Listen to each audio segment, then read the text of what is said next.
Well, hello, welcome back.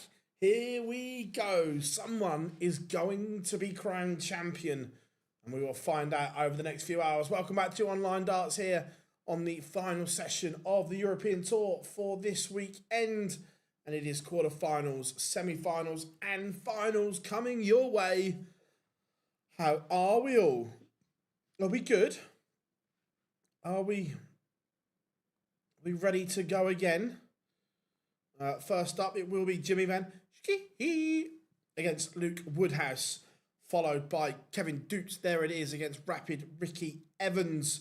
Westlemania takes on Damon Hetter, and then to finish off, it will be Ryan Joyce taking on the rascal that is Dave Chisnell. That is your quarter-final lineup.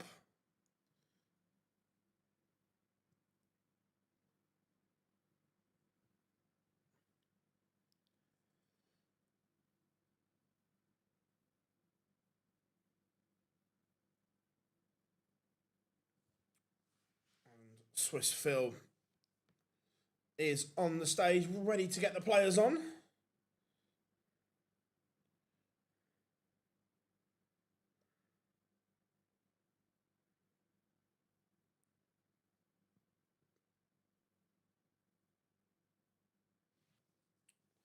So, what are we all up to?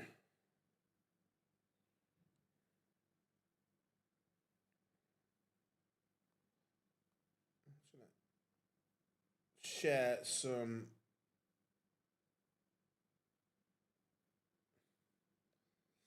links on social. So if you see one of them, make sure that you are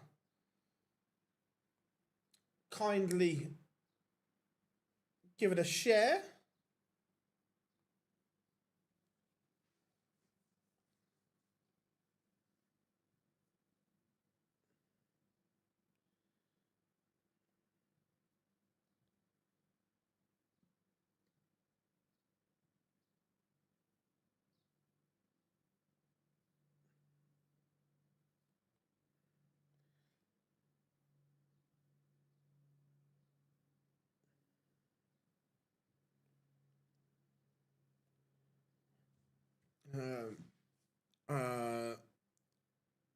I like the discotheque. Yeah, it's decent, to be fair.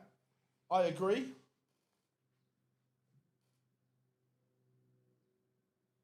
I agree with you.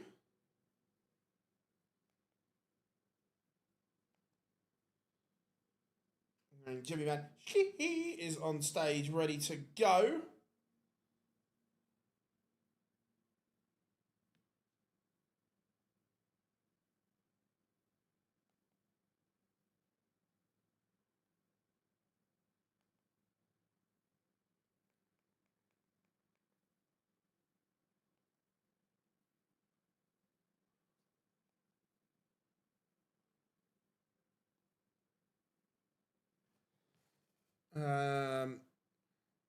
Quick nap in the break. No, I had some work to do, to be fair. So I was just cracking on in here, to be fair, Rob. How are we doing? Darryl, hope you are good. Hope everyone is good.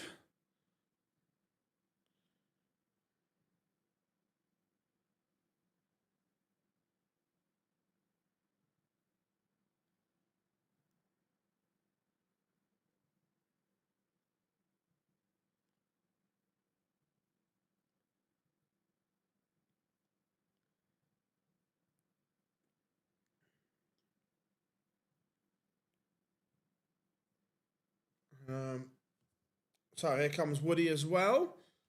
Getting ready to get this show on the road.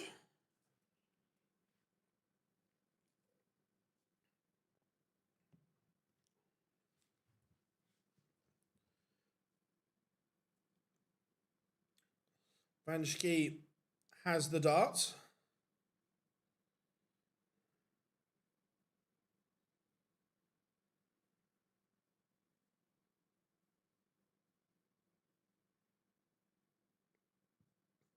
And both players are on stage, so we are ready. The players are ready. And it's tungsten time. Jar Jar Binks refereeing this one. Again, thank you for all the support. I had loads of new followers on all platforms, which we massively appreciate. We are available on everything.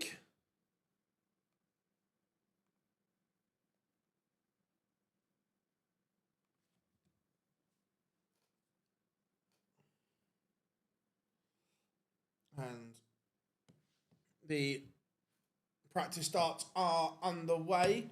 Woodhouse did a job on Cameron Menzies. He didn't really have to play well, if I'm being completely honest. But one feature over the weekend for Jimmy Van Schie. Remember, this is his debut European Tour event. His finishing has been sensational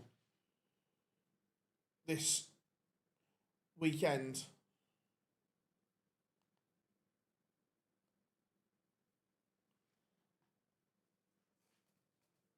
As we get ready to rock and roll. How are we doing? Hope you are good.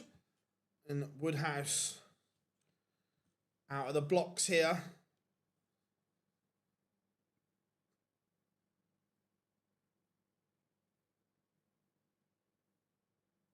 See, it always an interesting one. I'm interested to see what you guys in the chat room think of this as well. Now, would you rather play in the first 1 or 2 games in the afternoon and be able to clear off back to the hotel and do whatever you need to do, but then when you come back, it almost feels like starting again? In the middle, where you're not quite sure what to do, or those final games where you play and then probably just get some food but hang around the venue. Which one would you rather do? Edgar's been on doing PDC comms for a long time.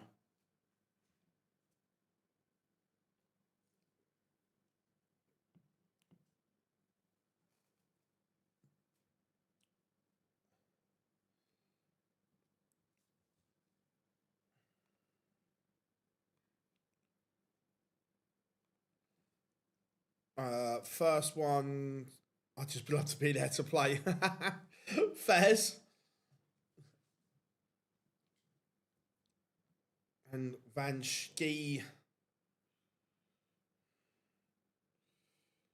is going to get the chance here to just pop after a 180 to set this up. His throw was under pressure. And then the 180 pop double 10 has got him out of trouble. Final prediction, Luke the third. I like that.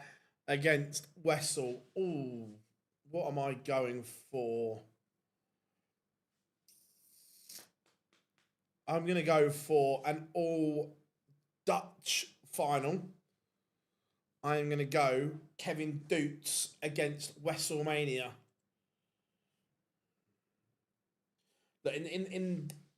Let's have it right in the bottom half.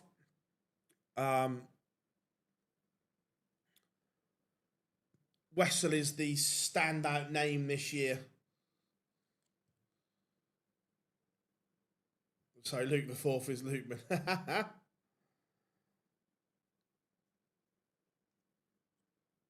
I'm going all Dutch final. I'm going Doots and Nyman.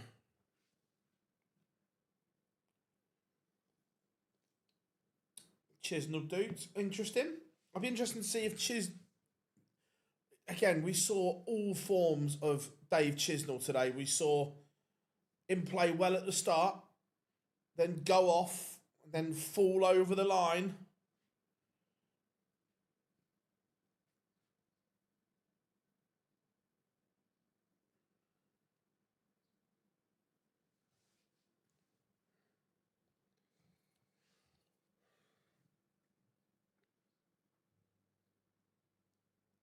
Woodhouse dominating here on his own throw as he looks to level this one up.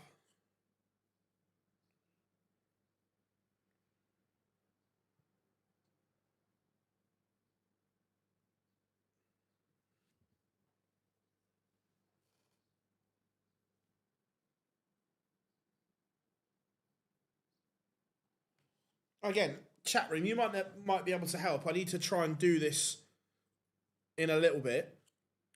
I've got Netflix through my Sky account. Is it my Sky email address that I log into on the app for it?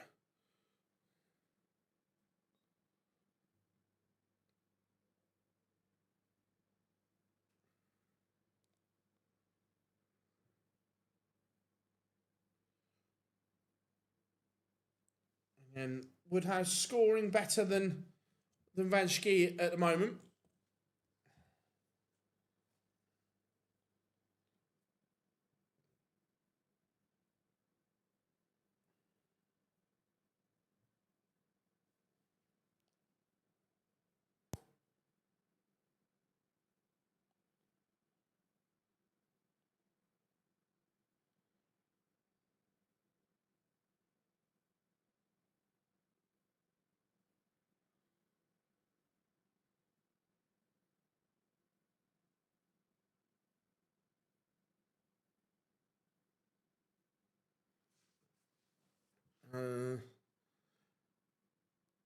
Yeah, cool. Edgar thinks Van Schie is the most experienced Europort. Quite possibly. Look, the amount of time he spent on the Super Series stage and then obviously winning Lakeside, he could well be.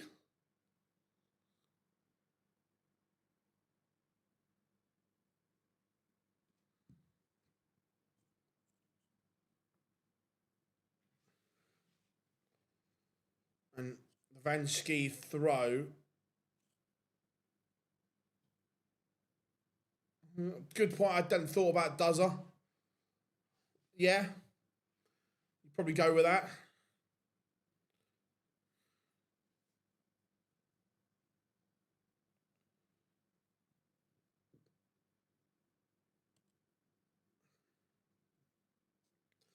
Look, the Euro Tours are hard to win. When it's playing back to back to back, it's tough.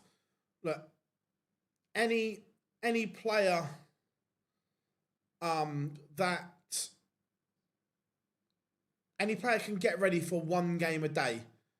That's easy. They know what time roughly they're going to be on, and so on.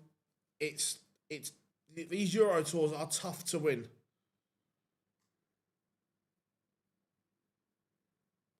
Scott, yeah, agreed.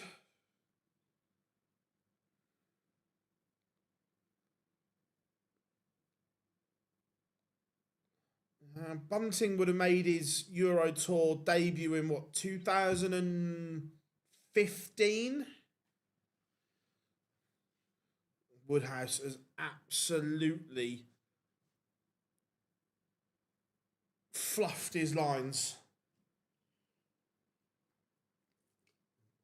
And again, Van Schie's doubling has been superb. He was completely outscored.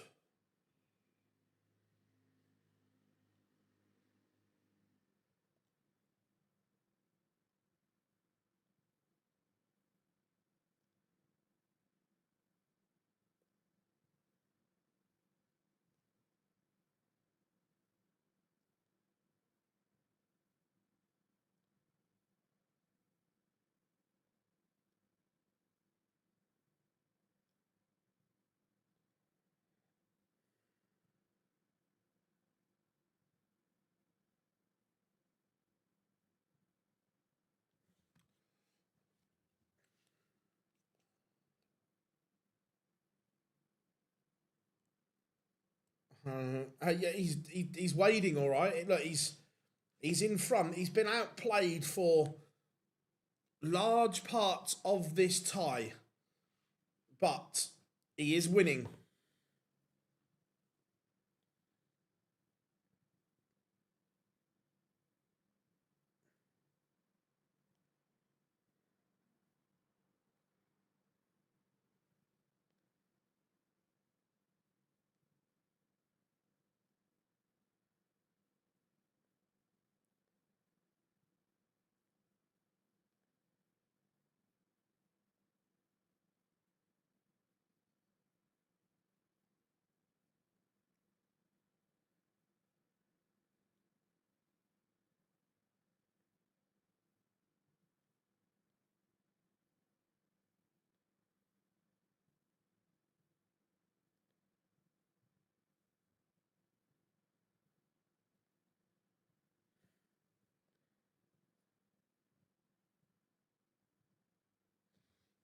Um,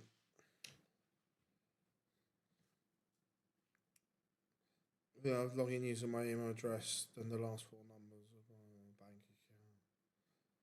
account. Cool. I'll have a look at the app in a minute on my iPad. Just Googled it and Sky next to just say use whatever your Sky. Cheers, Dave. Thank you very much. Paul the Hinks. His is the easiest 180 call to replicate.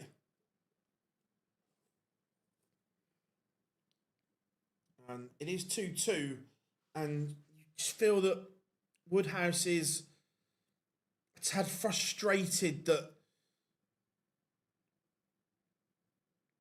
this is still there. And what? 127 in game.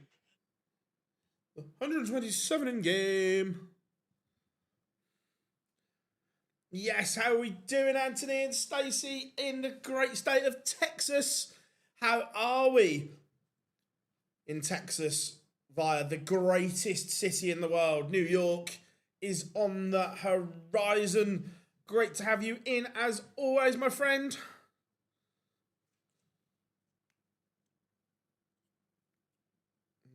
Vanschke, he leaves 1-2-4. Can he reply to the 1-2-7 in game, which he can't? Again, Woodhouse frustrated here.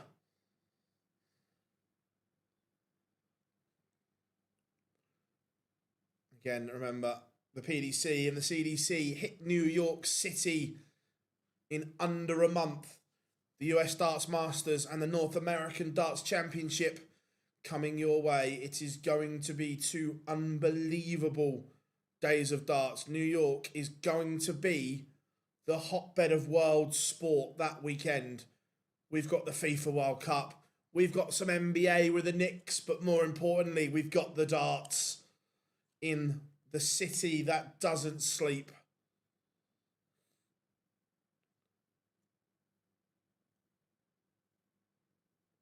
And Vanschke tops to lead again.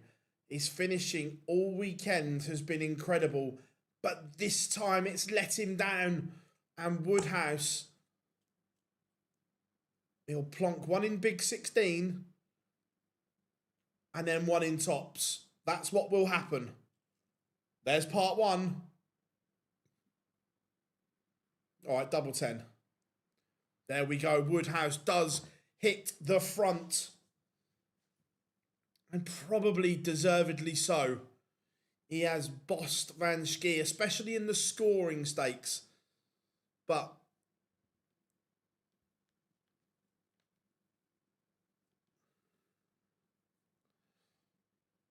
so, who's going to be watching the US Darts Masters? Remember, busy month in the darting calendar. We have Pro Tours Tuesday, Wednesday.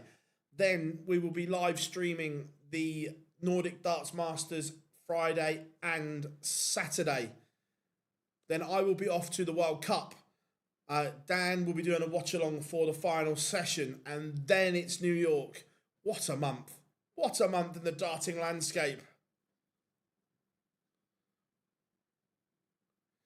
And 100% New York, right? New York, right? The moment you get into for those that have never been, I cannot describe, and Anthony, you'll know exactly this. It's just a noise. the buzz. You can't describe it. But once you've been once, that sound is unforgettable, and it is going to be electric. But Woodhouse, 180.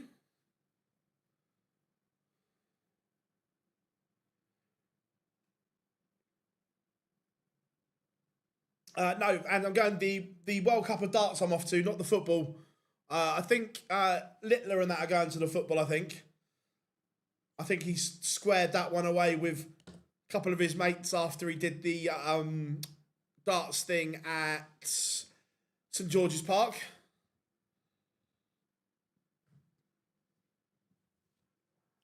Van Schie. Oh, he's missed a big number. It's criminal. It is absolutely criminal. Has he chased the treble, or is it just a poor dart? Let's have a look on the screen.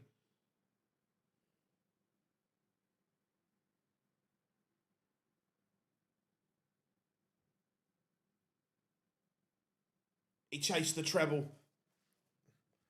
And Woodhouse has daylight. 4-2 to Woody. Van Schie got greedy and paid the price. We've already decided with Anthony as well, we are going back to Wuhop, the best Chinese I've ever been to in my life, in Chinatown. One of the joys of having a native New Yorker taking you around the city.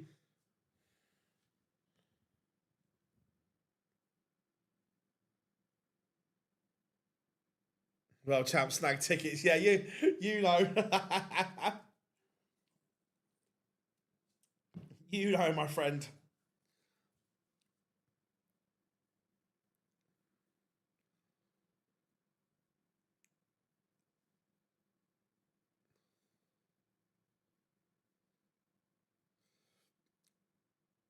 And Van Schie's better leg for him here. But yeah, cannot wait. Cannot wait for this month of darts. It is going to be mental.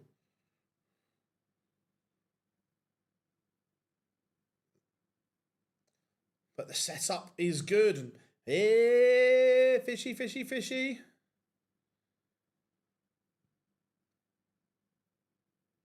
Yeah, the Chinese Wu Hop there is based in Chinatown in NYC. Oh my God, the food. Unreal. Whether it was the steamed dumplings, the crispy dumplings. I don't know whether it's going to be, I would imagine it will be live on PDC TV and ITVX, and then it will be delayed coverage on ITV4 would be my guess, Dave.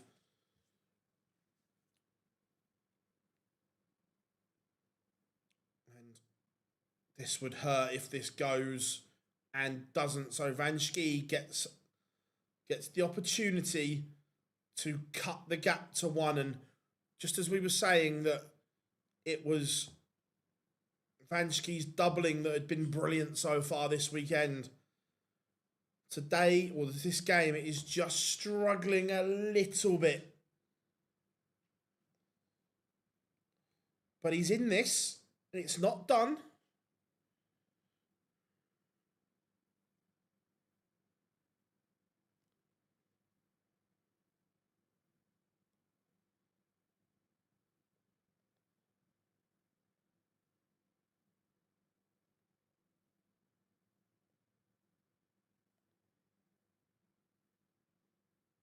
Van Schie is asking some questions here.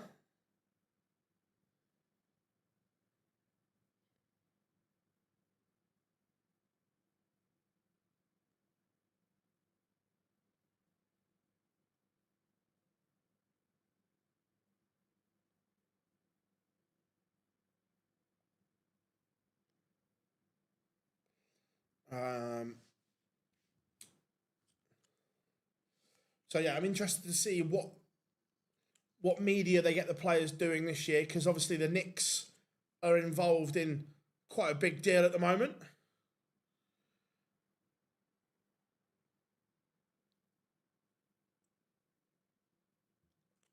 Van Schie leaves 167, but Woodhouse is going.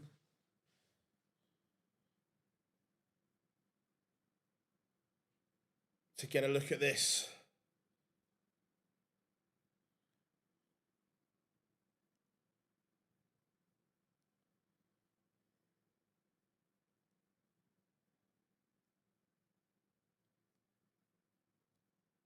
And it's a decent setup from Van Schie, but will he get a go is the problem, because Woodhouse gets first look at 76. This would put him on the hill. If this goes, he's one away. 2 at 888. Fabulous from Woodhouse. Showing, again, what a consistent player he is right now. He's finally lost the mantle, the monkey off his back of being the highest ranked player, not to win a ranking title. And now he's eyeing Euro Tour glory as well.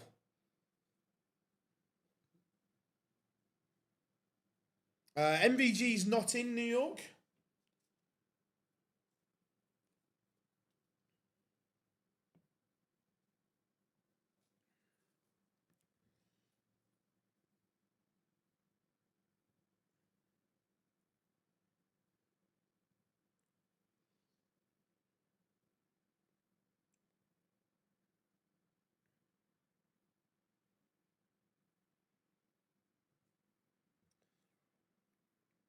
And now Woodhouse, a treble would be handy. Is he closing in on victory? He's snuck in front on the Van Schie darts.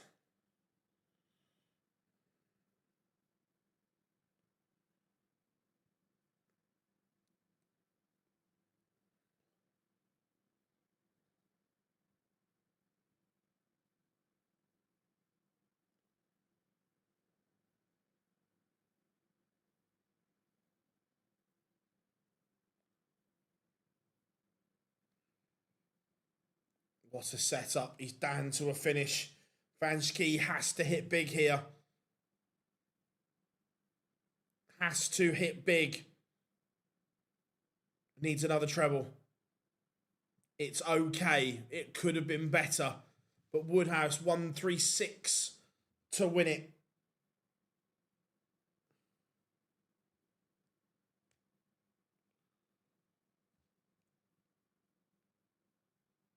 So 108 to keep this alive.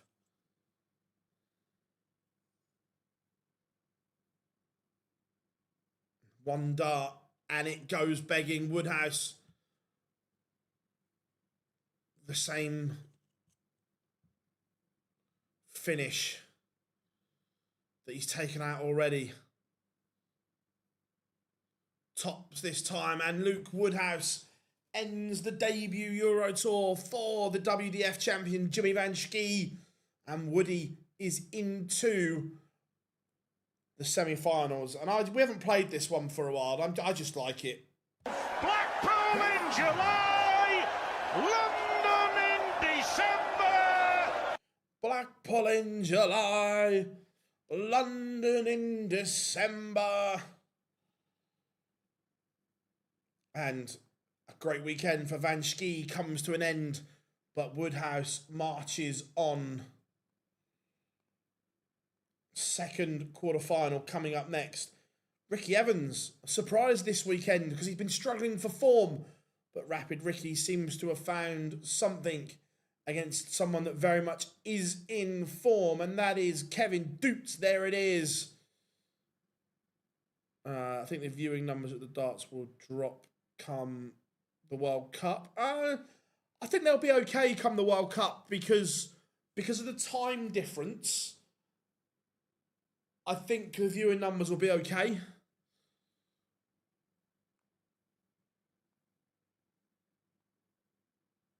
Like, don't get me wrong, if the FIFA World Cup was in Europe and you're going up against it, yeah, agreed, it's difficult.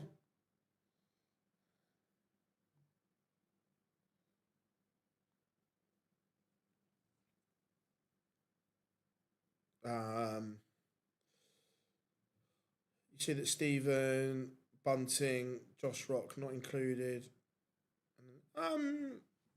It depends on the format. If it stays at 8, which I don't think it will, I think all indications are we are going to get a change next year, which is good. So if it's 10, they don't. Right, the thing is with the Premier League, they don't make wholesale changes because you have to, and they have to be able to trust the 8, 10 or 12, whatever that may be, to do it for 3.5 months, 4 months.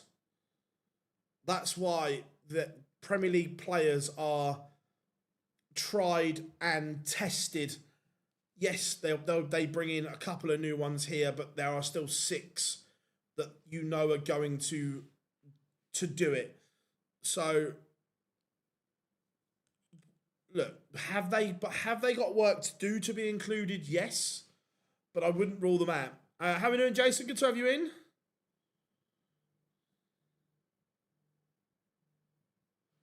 Good to have you in, buddy.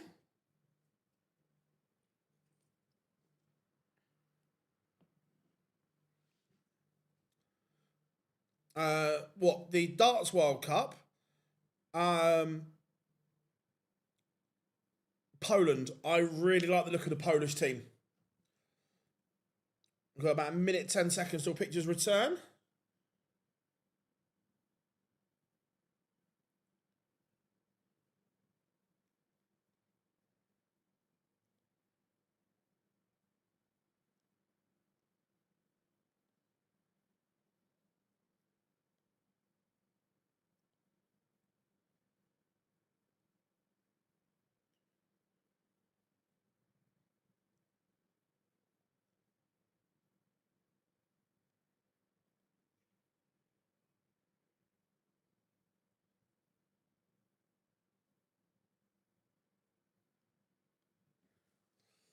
How we doing? Poppy, up, you are good.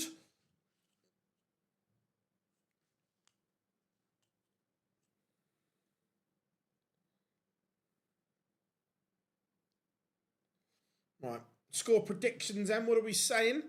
Doots against Rapid Ricky. Ricky Evans has won the ball. If that swings your opinion.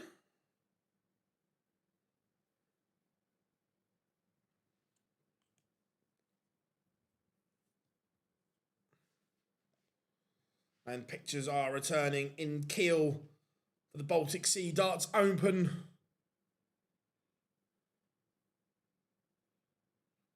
(6-4) Doots. I think it'll be an interesting game.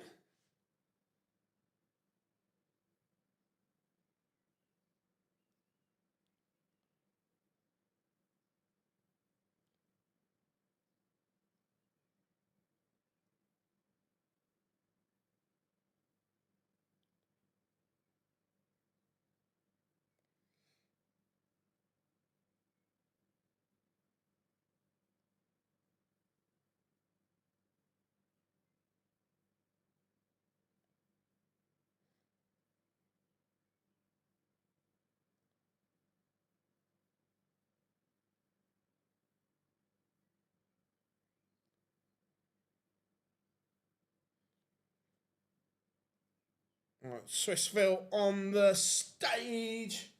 So here we go. How are we doing, Big Johnny? Yeah, it is a big game for both of them. It is a real opportunity for one of them.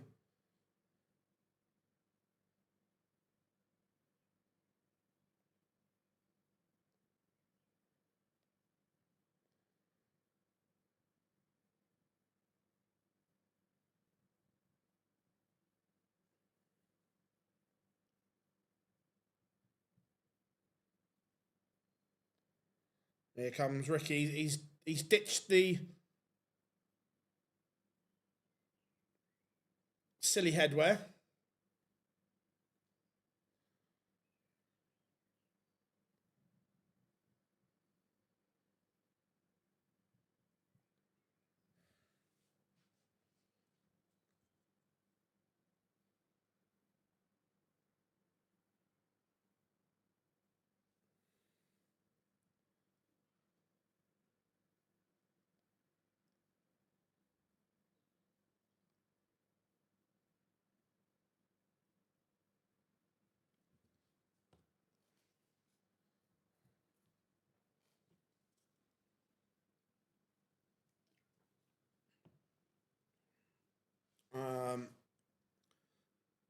Do you know why there's no pictures on? Imagine getting Captain Livery effort. No pictures on what, Matt?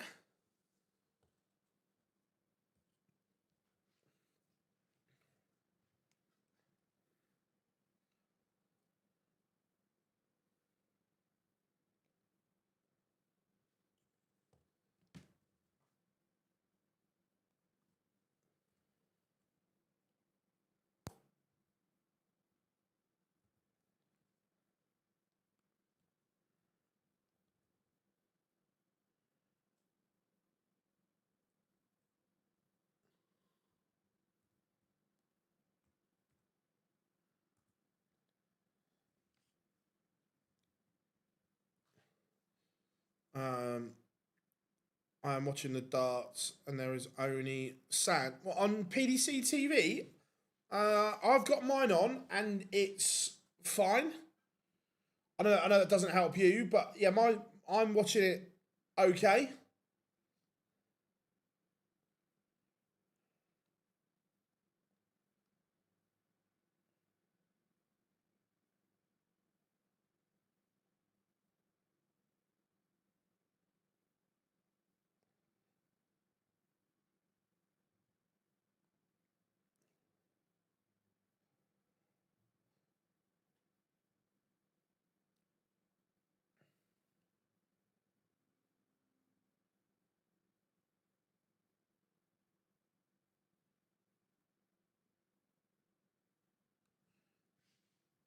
Um,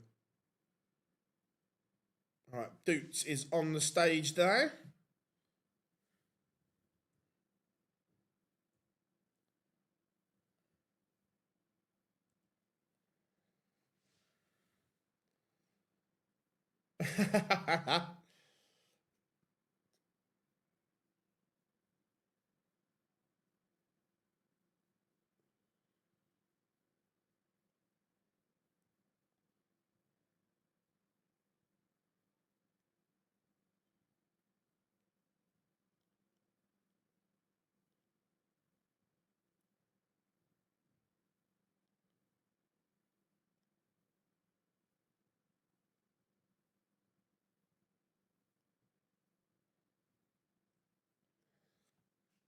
Right, warm up. Going through. Evans has won the ball.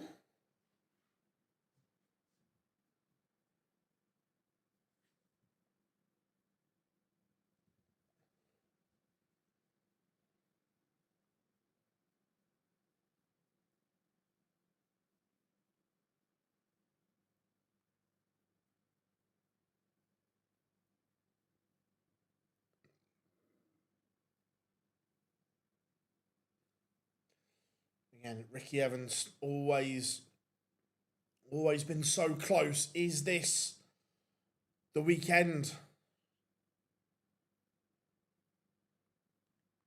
that it happens, or is it going to be Doots? There it is.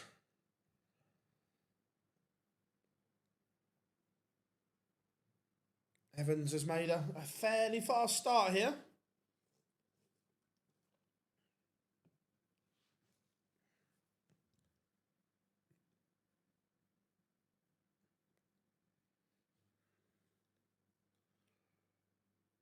Down to 144. Doots has started okay himself, but it's been the quick, rapid Ricky Evans in this one.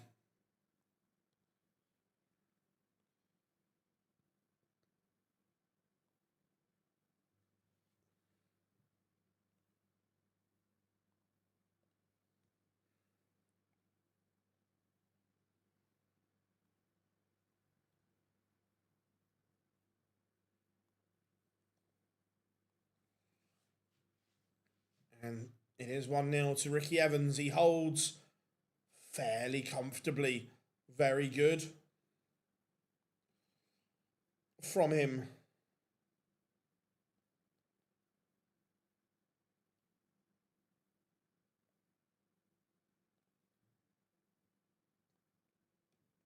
Can Doots respond?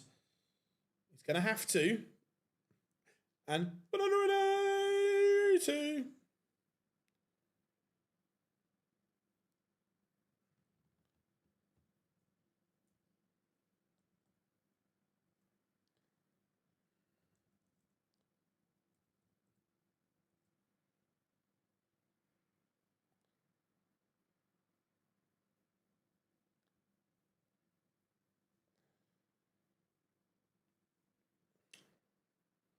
Doots 121 powering here.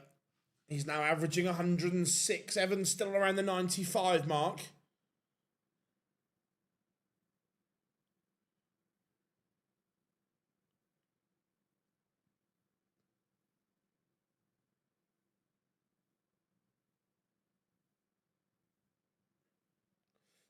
And that's very tidy from Doots.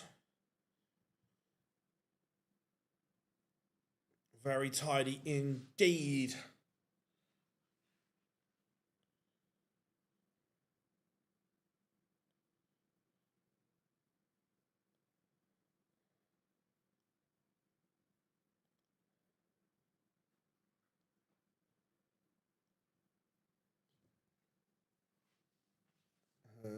Yeah, very good game. Very, very good indeed. Both high 90s averages. Both been dominant on their own throw so far.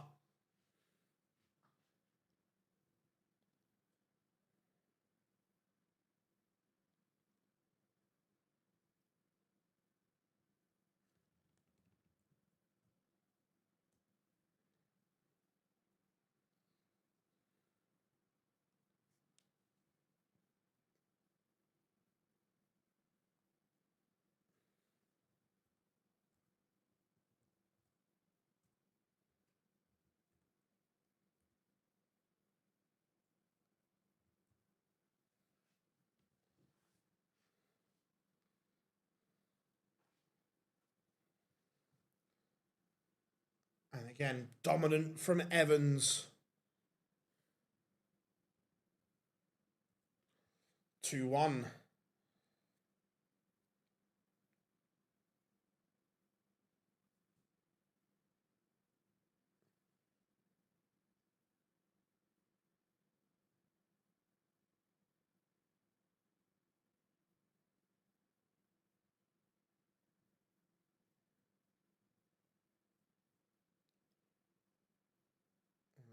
Do you think Ricky Evans...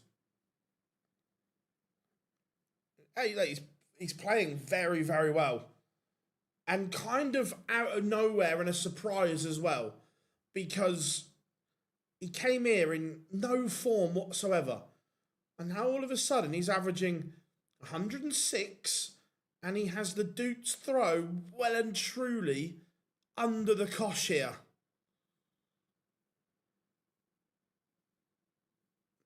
Well and truly.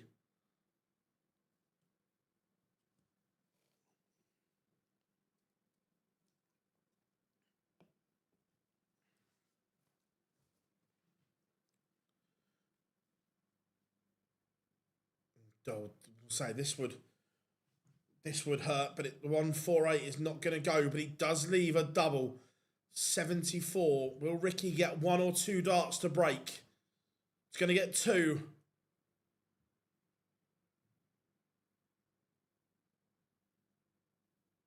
That's a massive dart. Last dart in hand. Ricky Evans pins double 16 for a 3-1 lead, and he is in prime position here.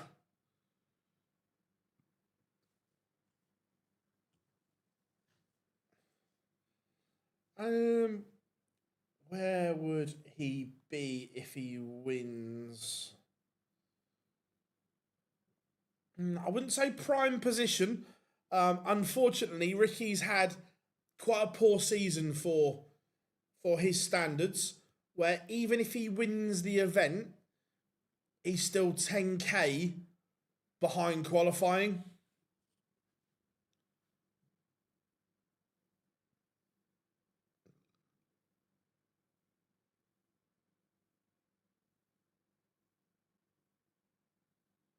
yeah, when the big guns don't come, we get things like this.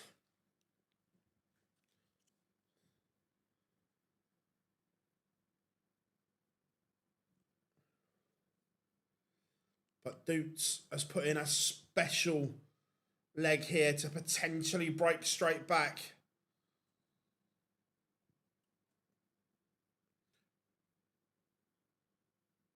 Has he just deliberately split the 18s? Or is it a poor dart? Let's have a look when the pictures come back.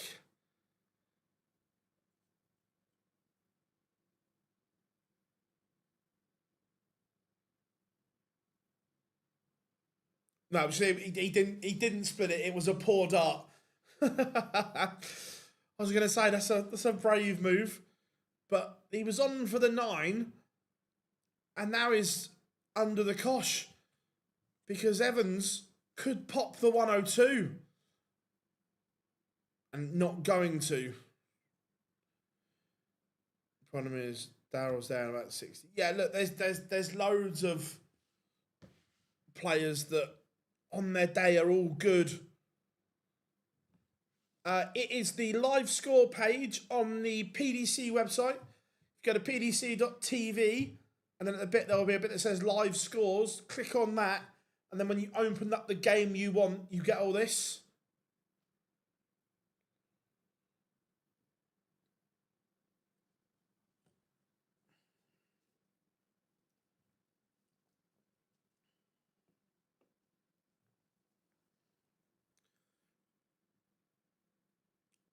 Dude's about to level this one back up.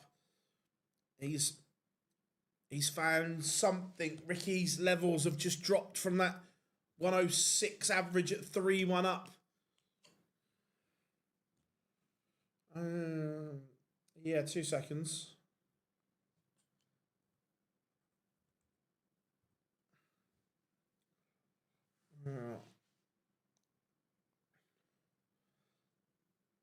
So this is this will be the link to the live score page, and then you just need to click on the Doots Evans game, and then you can open up different bits with inside it.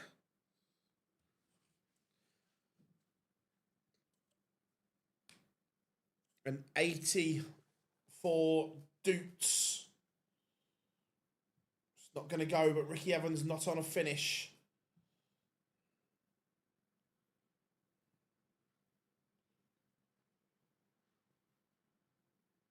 He is now, so Doots will want no faffage.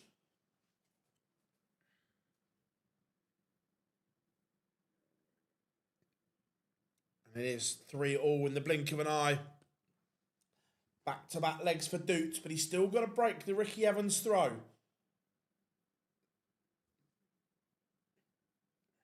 Because Evans won the ball, it was effectively a double break Doots was coming back from.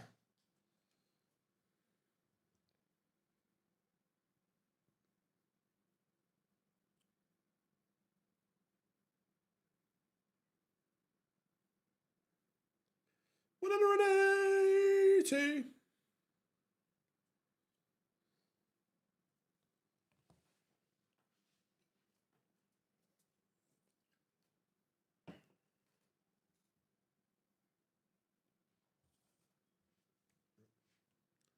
What a leg this is from Ricky Evans, by the way. Giving Doots absolutely nothing to go on.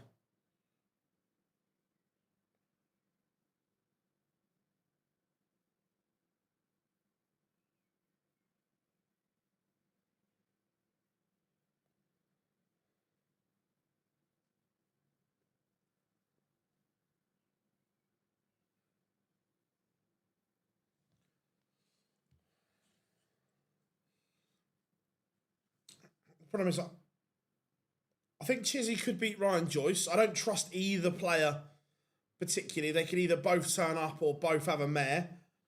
I don't think Chizzy beats Nyman.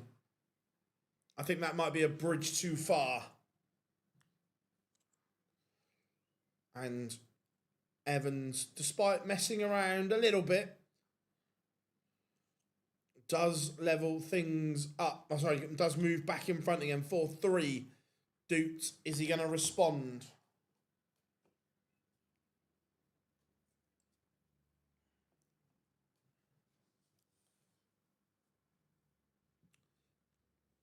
Thoughts on One Direction? They were a great boy band.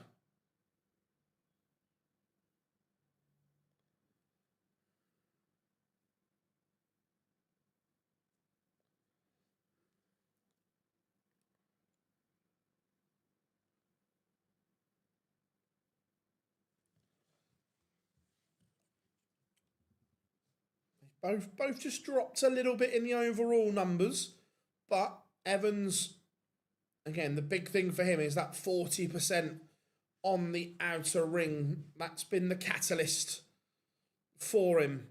It's been the good catalyst.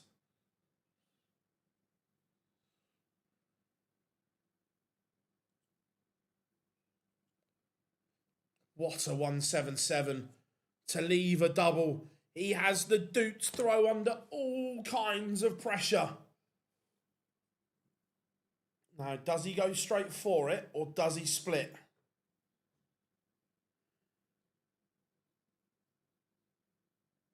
Splits, hits. Ricky Evans is a leg away from a semi-final on the European Tour.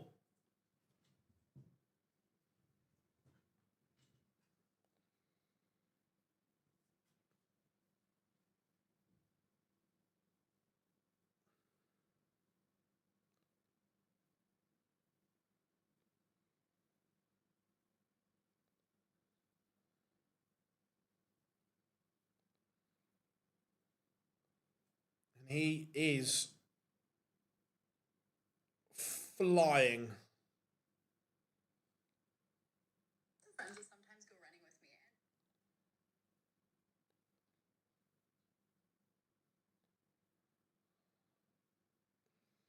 The setup here is brilliant from Evans. He is seizing the opportunity. 46 for a place in the final four.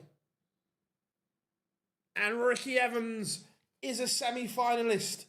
Rapid Ricky has rediscovered the energy, the form, the performance.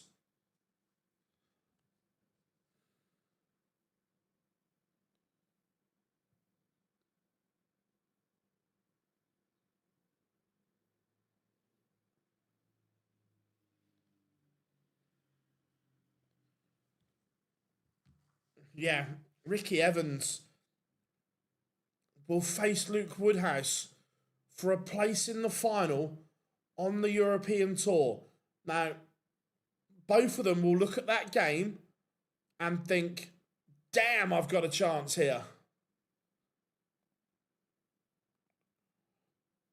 Coming up after the break, it will be WrestleMania against Damon Heta, and Wessel has won the ball.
Right.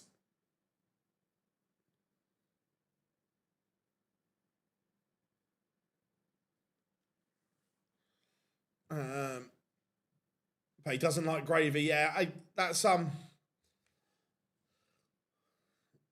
But I'd love to see Ricky win as well.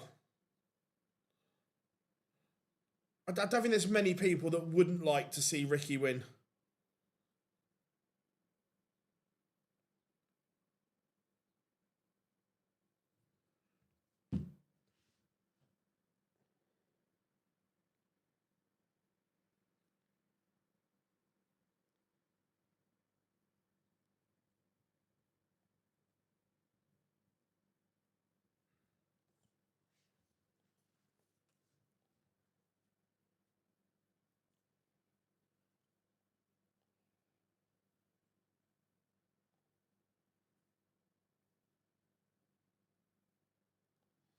Right, we've got about a minute, 10 seconds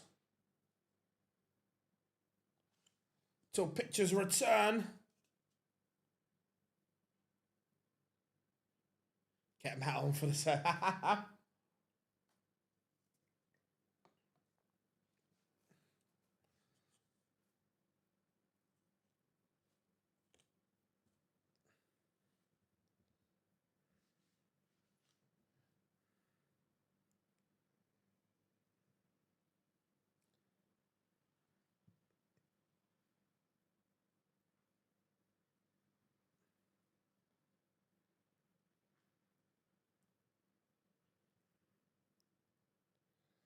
Right, about 20 seconds to go. Ricky just saying tinker with his setup. Yeah, I think he's better with the normal flight and stem combo.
I didn't even know he had.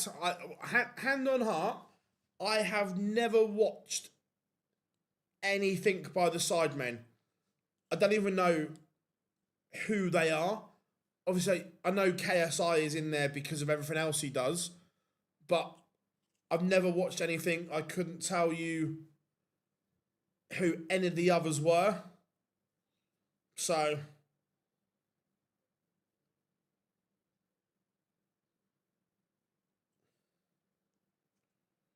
right, Swissville back on the stage to get the players on.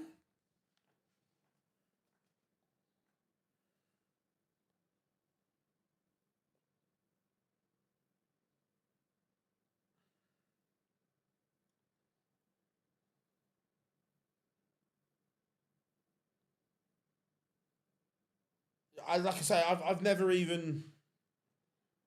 No, I wouldn't. I could tell you who KSI is because of obviously everything else he's done through like the boxing and stuff like that.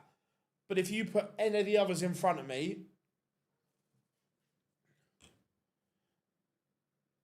I couldn't tell you who they were.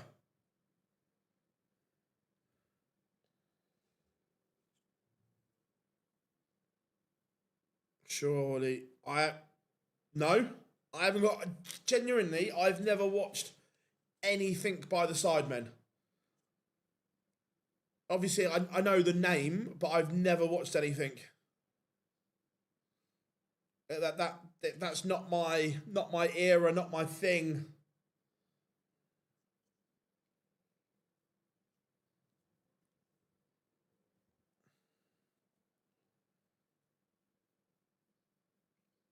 I've never watched the Soccer Aid all the way through, no. Or no, Satellite, not for years, I haven't.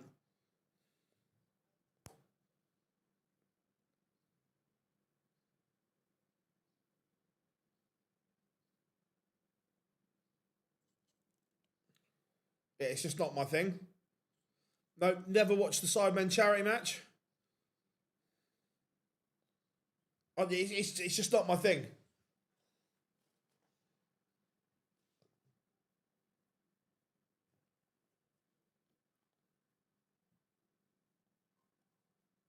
Here comes WrestleMania to the stage. I like West. He's all business. The walk on. There's no faffing around. It's like laser precision, eyes on the target.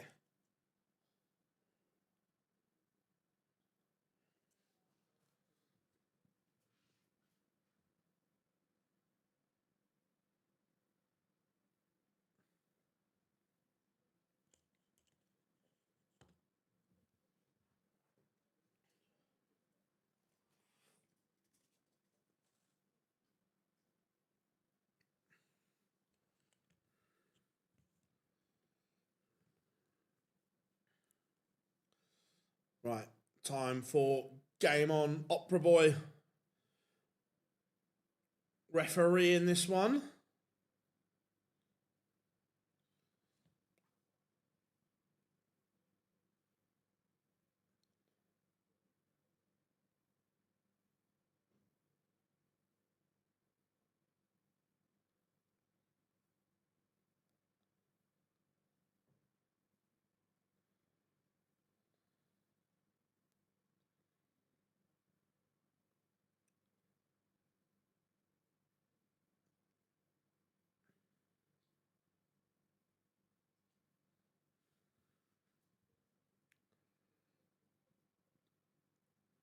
Remember, Wessel has won a European Tour.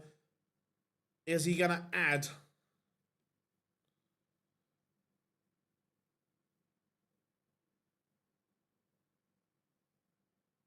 a second one to the Roll of Honour?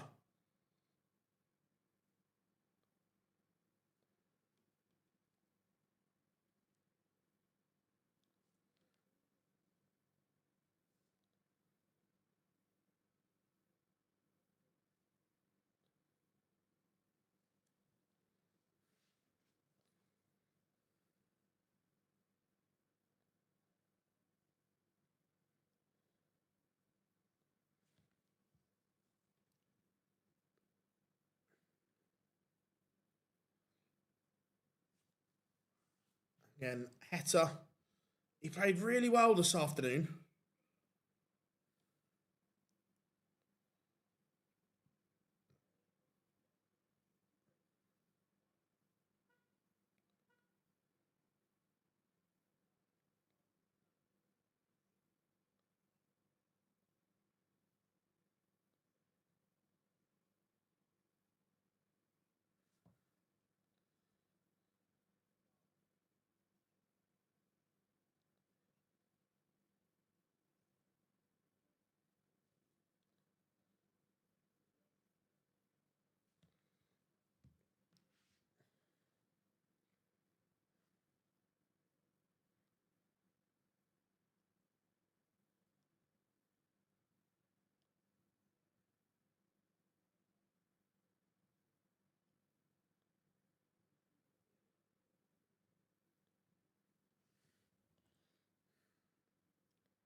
So I'm just looking for...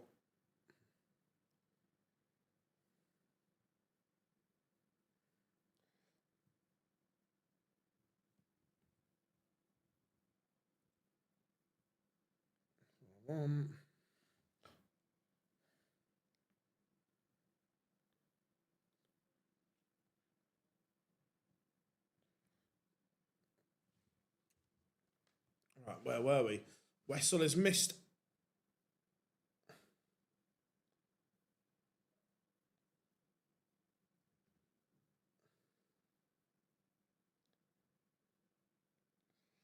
Heta does hit.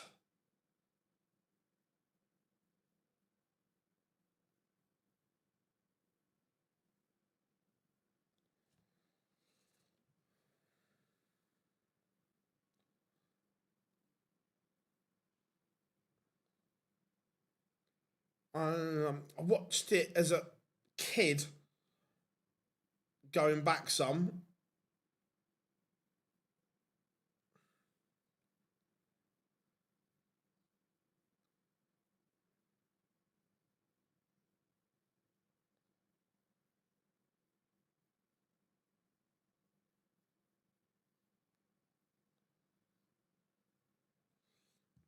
Right. At the moment, Heta is playing better than Wessel. At the moment, Wessel only averaging 80. He has not found the heights yet. And then 180.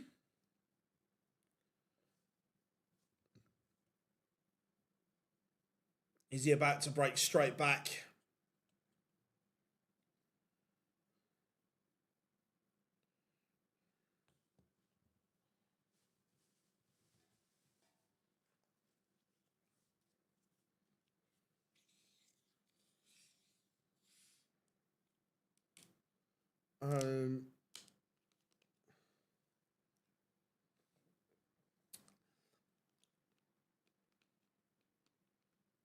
Have you heard Bowen's going to Man United? I don't think, look, don't get me wrong, Jared Bowen is a very, very good player. But do West Ham need Jared Bowen? No. He's not. Don't get me wrong. Would he improve them? Yes. But he's not a priority. Oh, Heta misses the second tops. Now Nyman could punish. Nyman breaks straight back.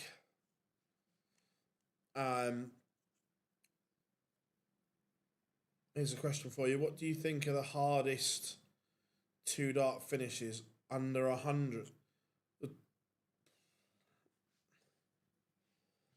79's not very nice. What other ones? 63's rank.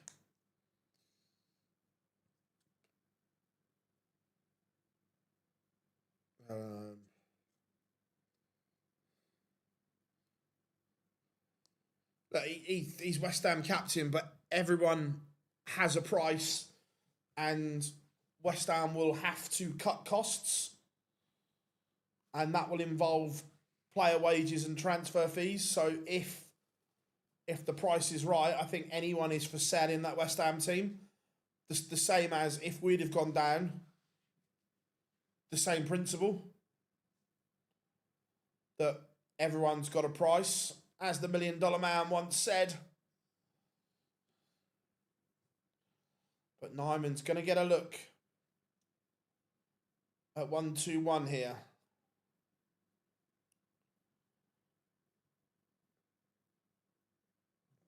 Sets it up unless fishy. Not going to go.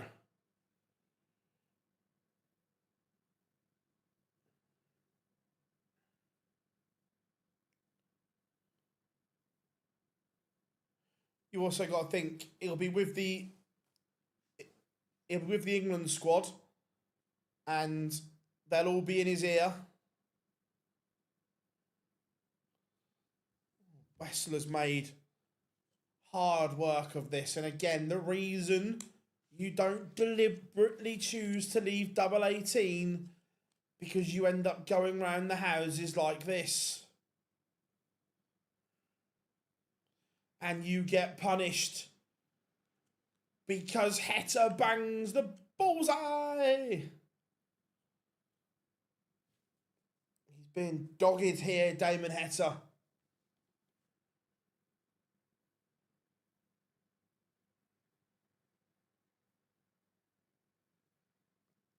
That's how much I paid attention. I thought he got picked. But it was still, all his England mates will be on the phone to him.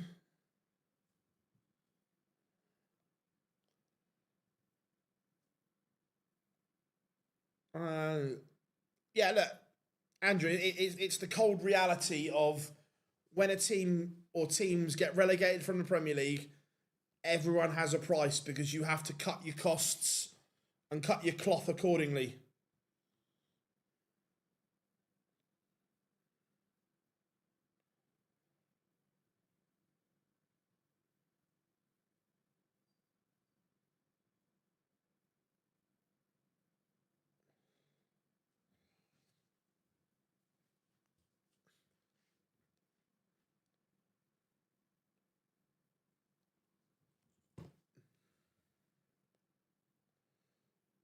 Yeah, for Fernandez, it looks like he's going to United.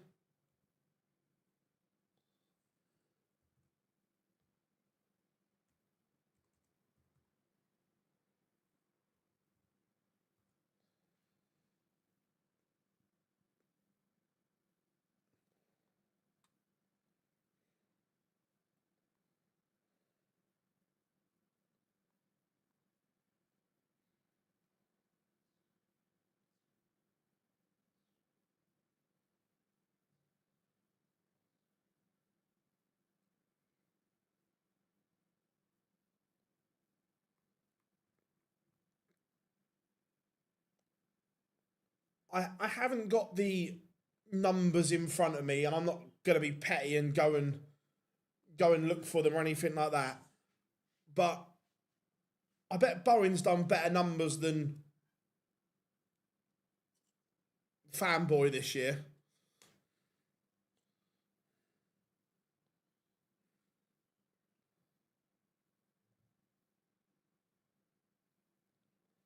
Ducky, if someone offers the money, Bowen will be gone. 100%.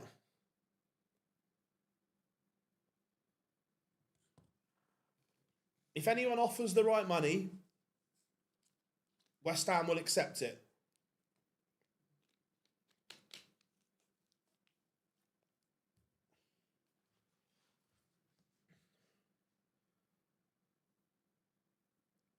Rob, I'm calling it now. I think he is one of the most overrated, hyped players, and I think we've seen his peak.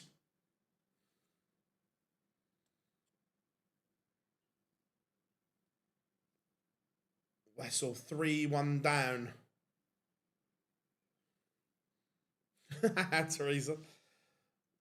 Ducky, I'm telling you, they will.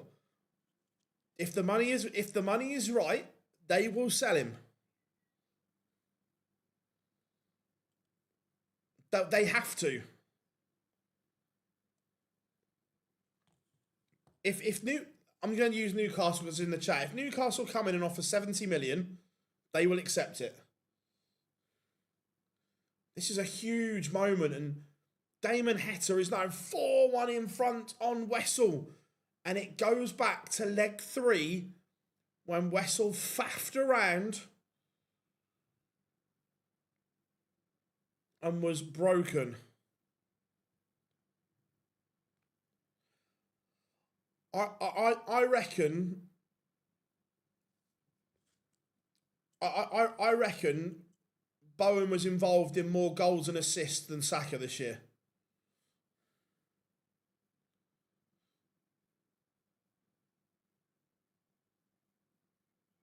Behave. How can it be sideways when they're in the Premier League and you're not?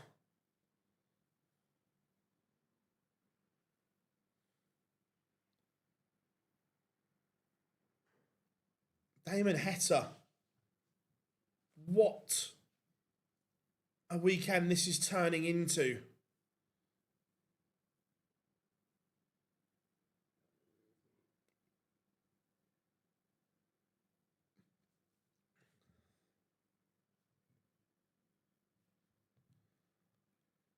Joining a mid-table Prem side is better than joining a Championship side.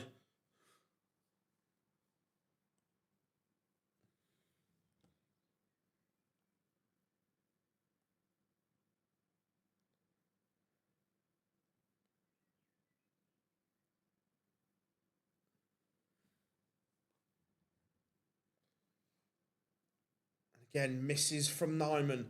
I still don't think Nyman's out of this, by the way. He may be if this 160 goes, but...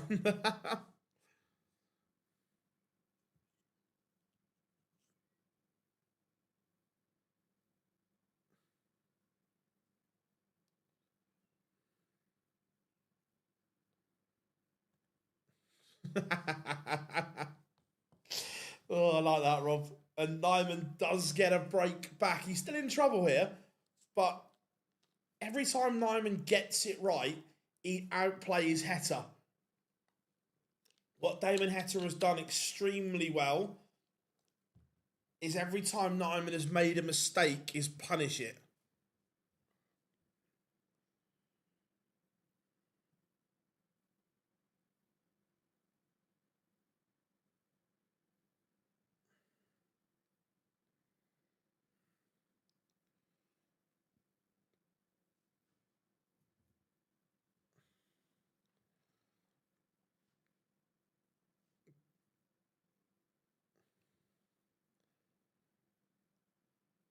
Heta again is pressuring here.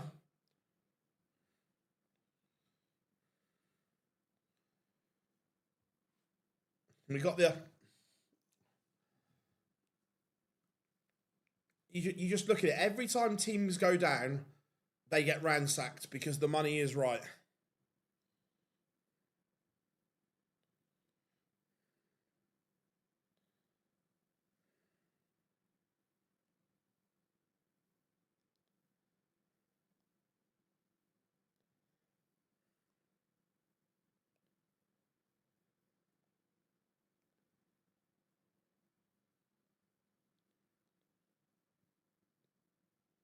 Again, Nyman, when the scoring goes missing, Heta's in this game.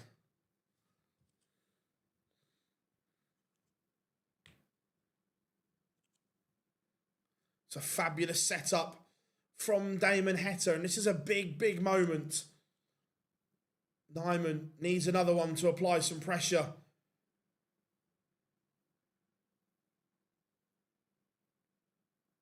Fabulous from Heta. Pop, pop, pop. Ducky, where would you rather be right now? In the Premier League and in Europe, or fucked in the Championship? I know where I'd rather be.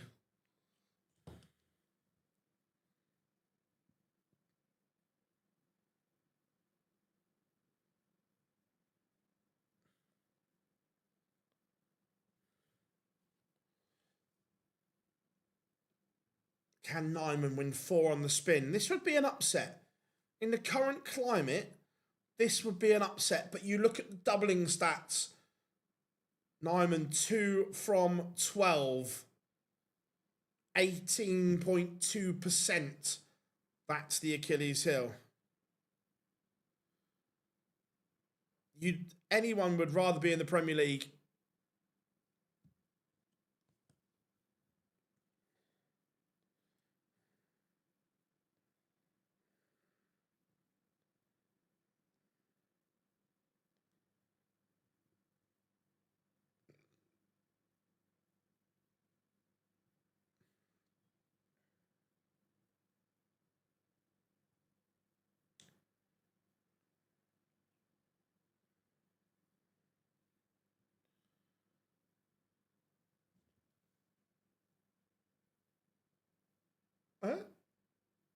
It's definitely the right match on the screen. Heta Nyman.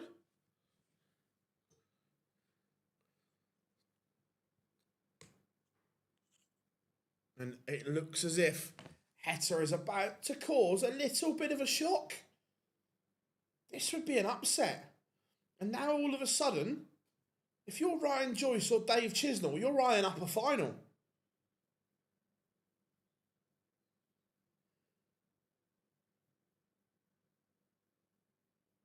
You are eyeing up a final here. And Damon Heta is into the semi-finals. And that's a bit of an upset.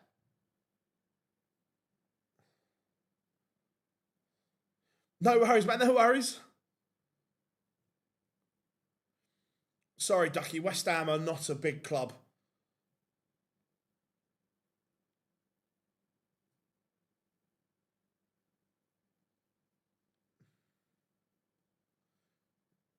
How are we doing, Mr. Rigger? Hope you are good.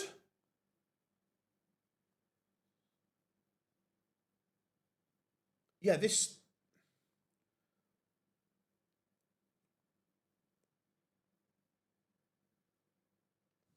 Not a chance.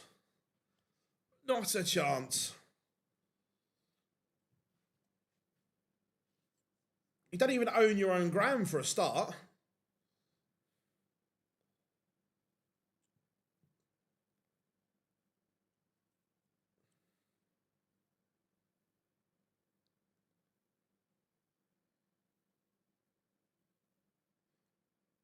Damon Heta has won a European Tour event yet.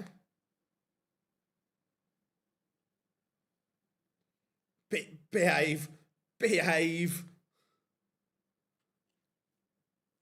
Newcastle are a bigger club than West Ham. Villa are a bigger club than West Ham.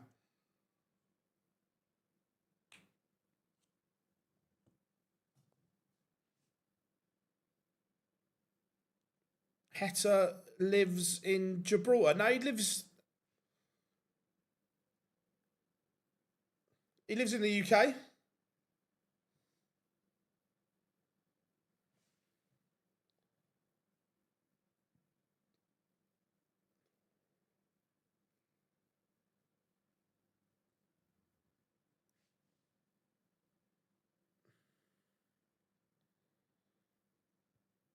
Oh, sorry, he said he won in Gibraltar. So he lives in Gibraltar.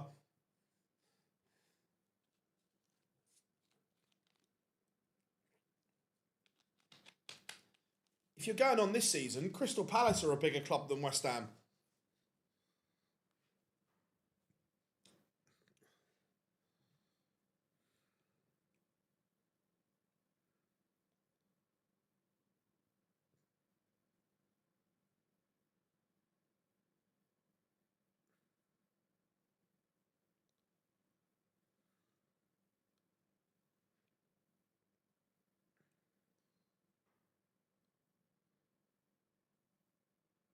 If you're going off lifetime, Leeds are a bigger club than West Ham. Sheffield Wednesday are a bigger club than West Ham. If we're going off the whole, Leeds are a much bigger club than West Ham.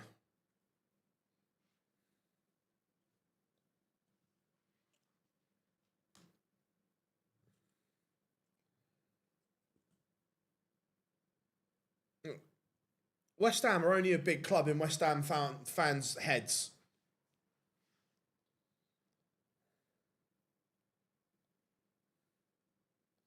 Yeah, Forest Paddy, agreed.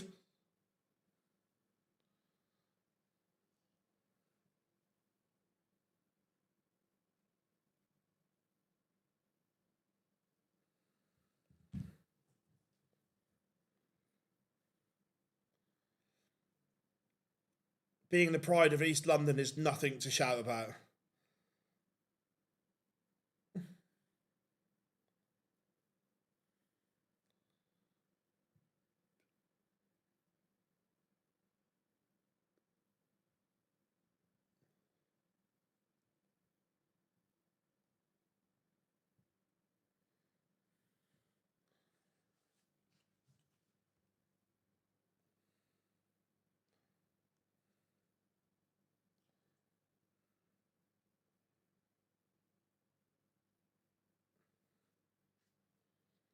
Right, pictures are returning for the final quarter-final.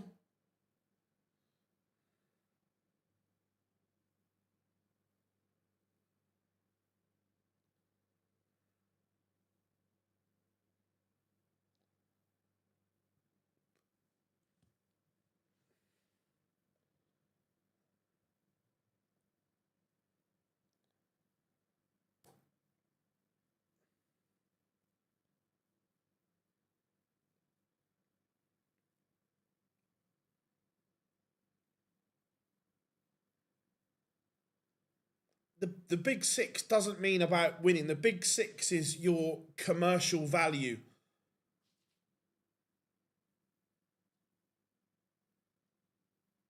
And the revenue Spurs generate puts them in that bracket.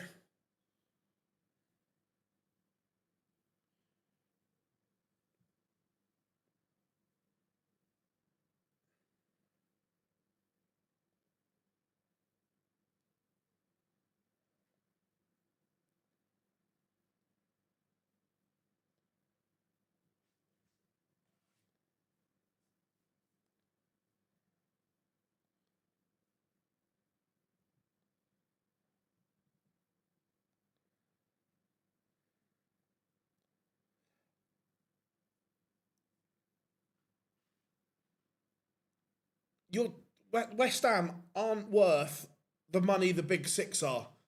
You don't even own your own ground for a start. That's half the battle. It's not just about your match day revenue. The fact that you don't own the London Stadium fucks you up.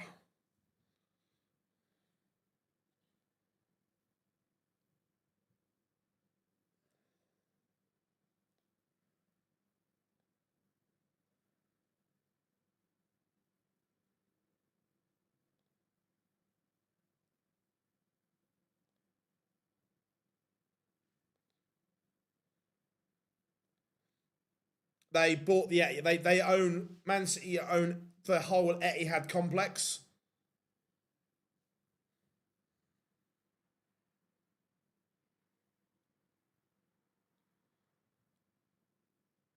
Yeah. Oh, don't get me wrong. From a business point of view, Karen Brady did an unbelievable deal for West Ham on the London Stadium. 100%, Johnny. But the fact that as a business, that's not an asset on the sheet.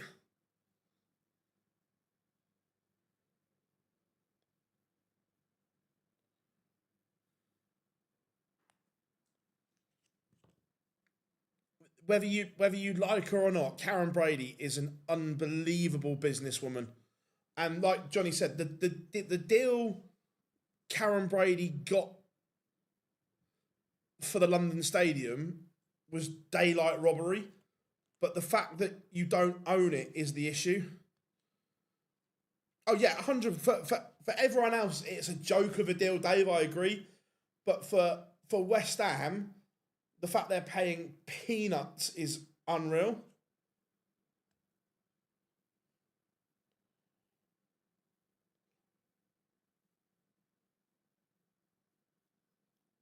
This isn't just West Ham there. This is every club. Every football club is just now a business. It's owned by businessmen or businesswomen or corporates that are just looking to make money. Look at the money the Glazers make by having Manchester United in debt is ridiculous.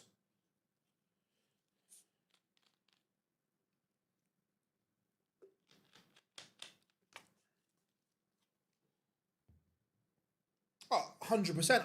Under Daniel Levy, it was always business first. I agree.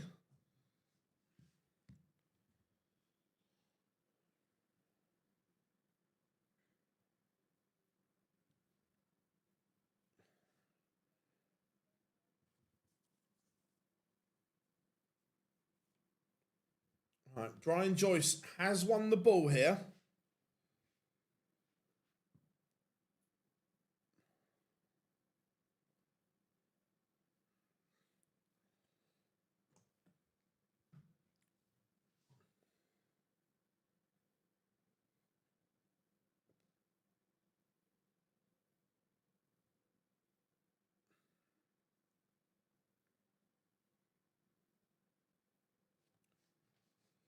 All right, here we go.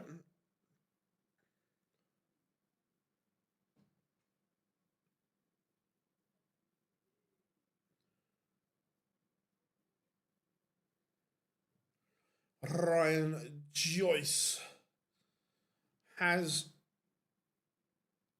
the darts.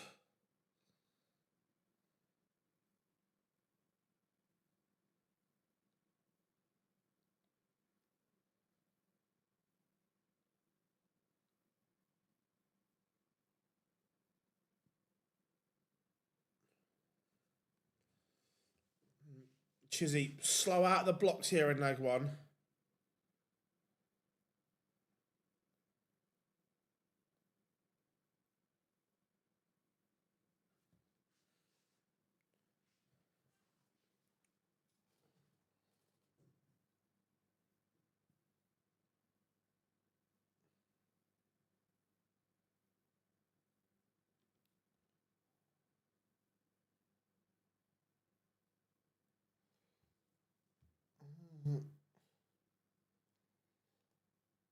Have I ever met a Tottenham player? Yeah, I've met a few. Mickey van der Ven, Danny Rose,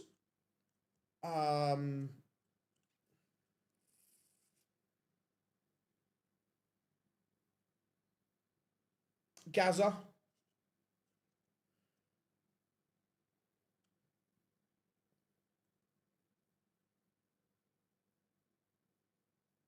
I've been to John Terry's house, yeah. 1-0 to Ryan Joyce. And again, Chizzy just wondered if he's over-practiced. We'll see over the next couple of minutes.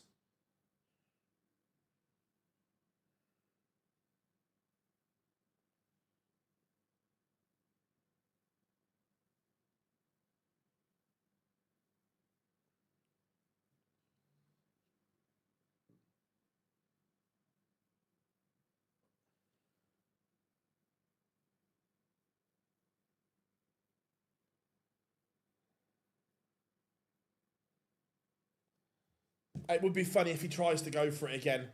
Right now, Dave Chisnell is having the proverbial mare.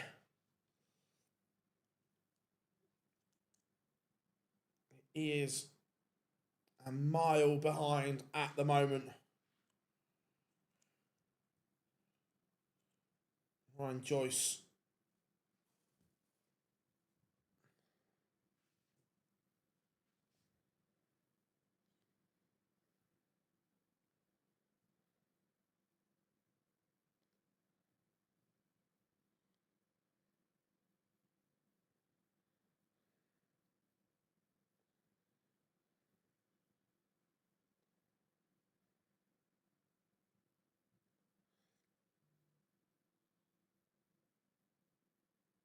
Yeah, I think he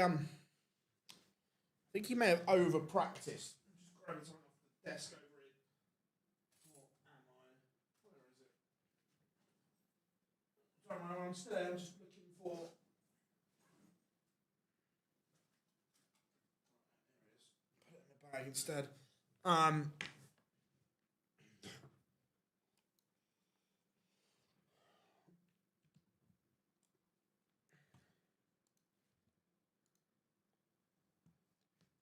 again, Joyce, that.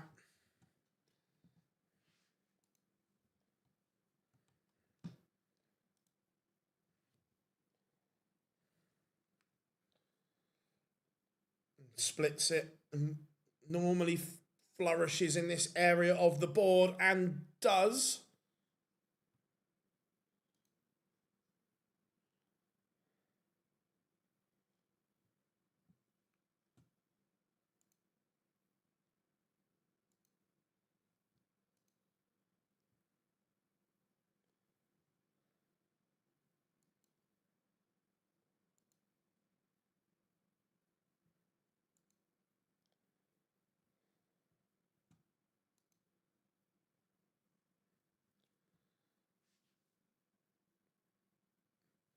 Yeah, again, this was always the worry that Chisnell could do it once, but could he do it again?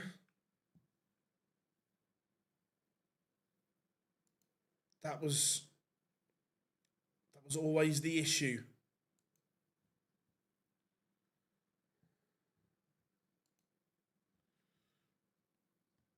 Thoughts on Ryan Joyce? I don't get it. Just not just Ryan Joyce. We see it way too much at the moment that players leaving double 18 all over the place, and I just don't get it.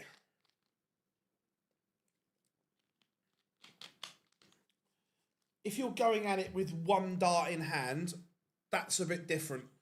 But when you're setting up to deliberately leave it with three in hand, I don't get it.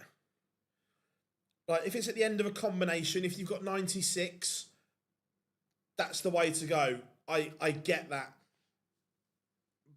But the way people are leaving it to come back with three in hand, it makes no sense.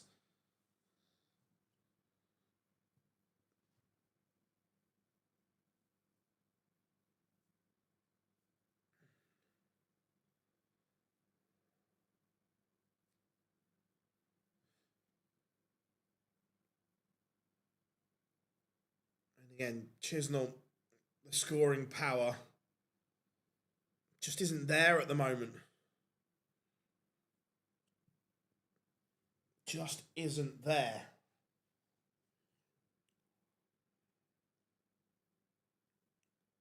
It's a fabulous little 106, and that's what happens when you leave double 16, Joycey.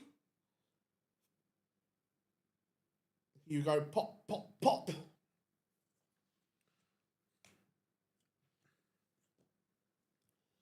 First semi-final will be Luke Woodhouse against Ricky Evans.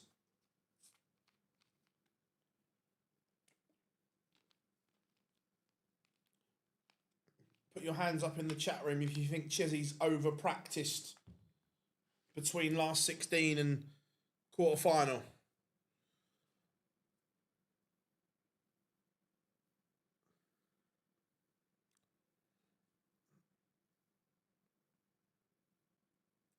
Top of that, even prime MVG wouldn't always leave double 16. He'd mix it up and vary it up.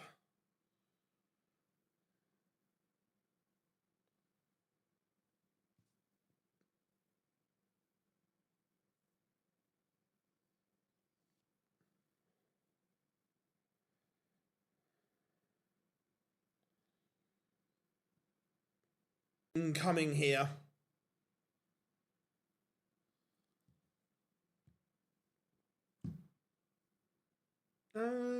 Not my end, Rob. No, just looking up at everything. No, I've got all green lights.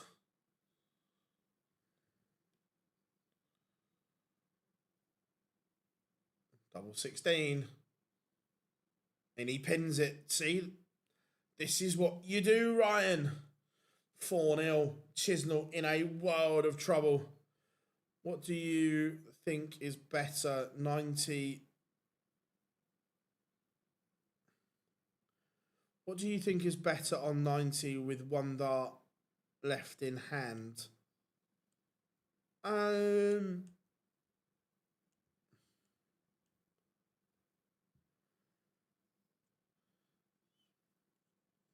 One dart, probably ball.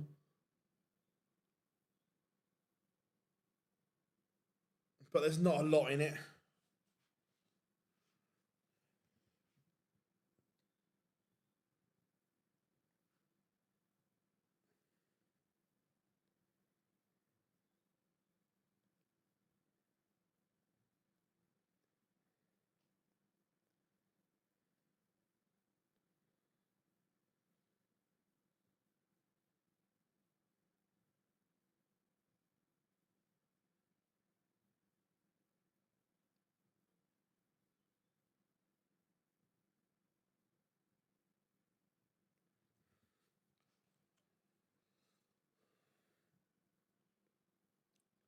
Joyce leaving 168.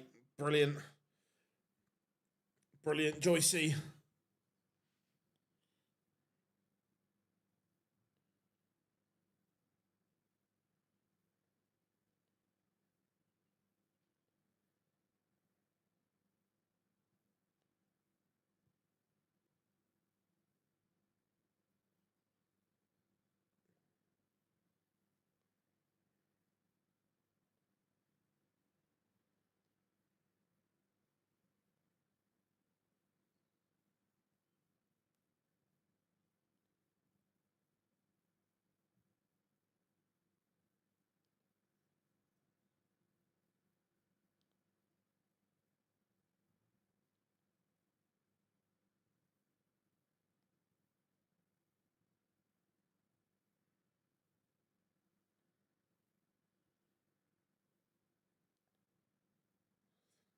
Chisnell does get a leg on the board.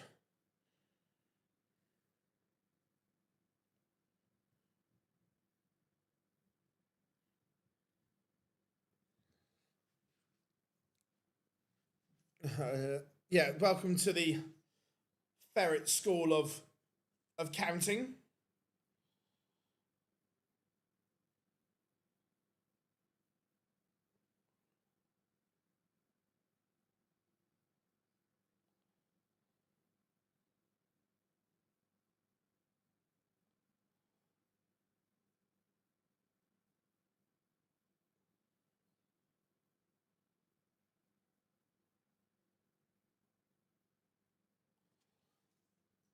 Chizzy just looking for a way back into this game here.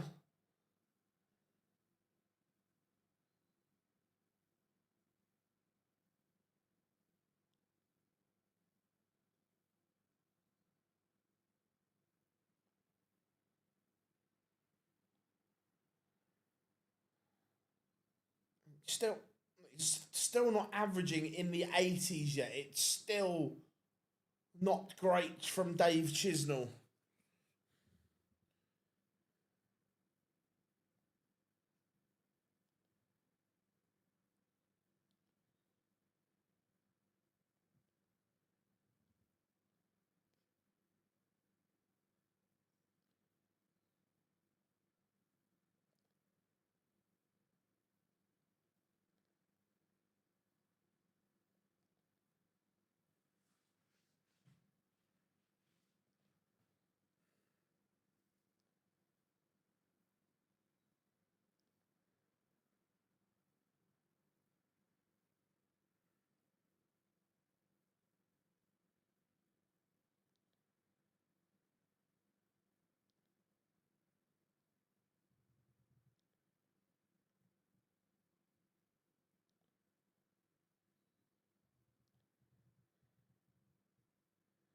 Five, one.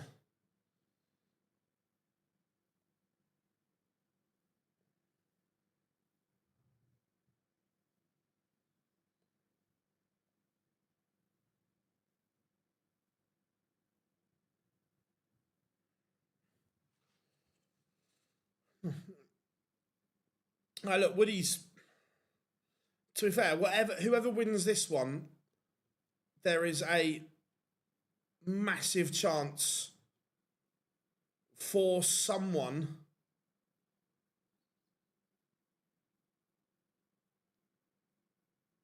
this event.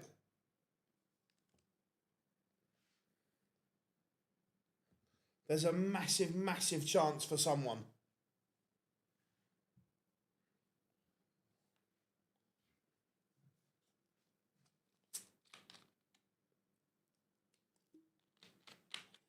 But Chisnell looks done here. Absolutely done. I think he might have over-practiced.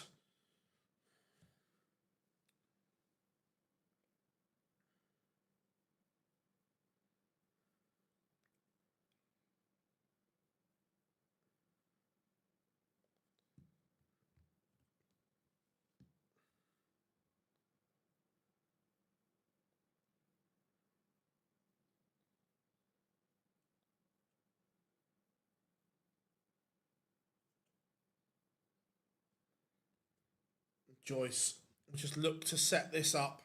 Nice little treble here. Good old, yeah. I think he might have stayed in the venue and practiced, Johnny. What do you reckon?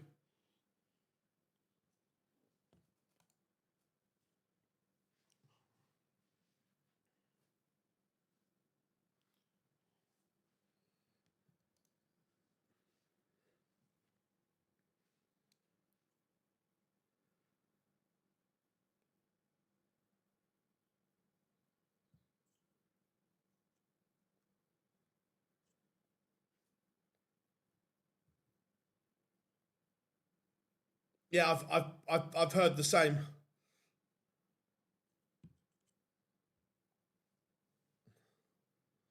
And now tops to complete victory and Ryan Joyce batters Dave Chisnell into submission.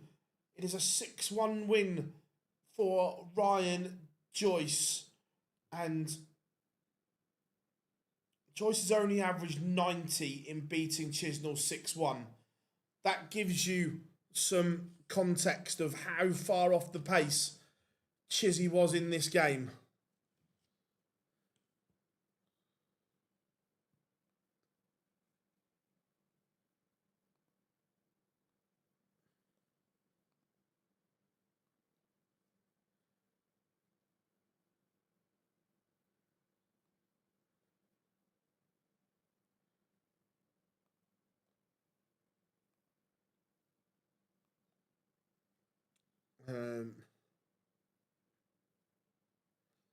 Of course he did, Dal. Of course he did.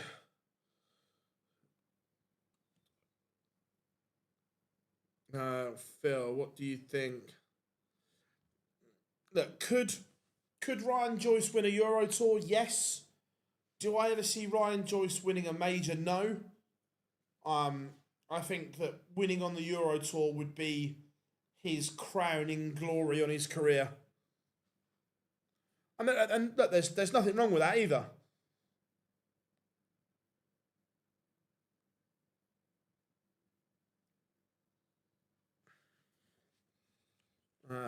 Yeah, all good, Dal, all good.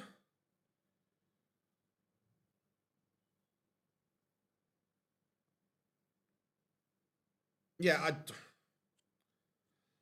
and the other bit that made me laugh, Johnny, because I saw it as well, when he says, your darts always have to stick up. No, they don't. Some people like them to sit flat.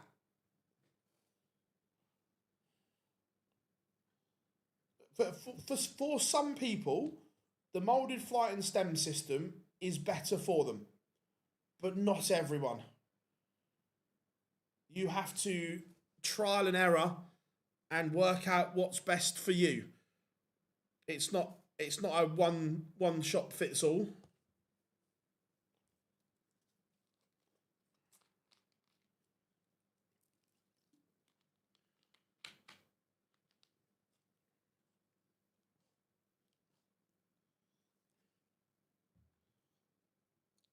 You know, like, I can't say I'm a fan.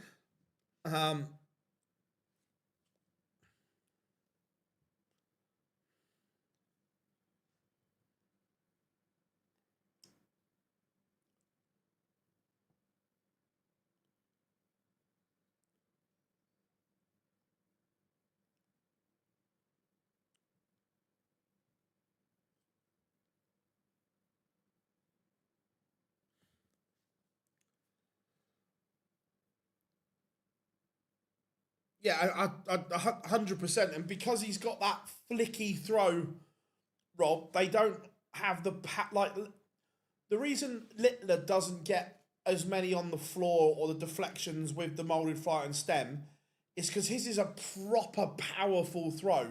It comes back and it is launched. Where Chisnell's don't, they flick and they haven't got the power.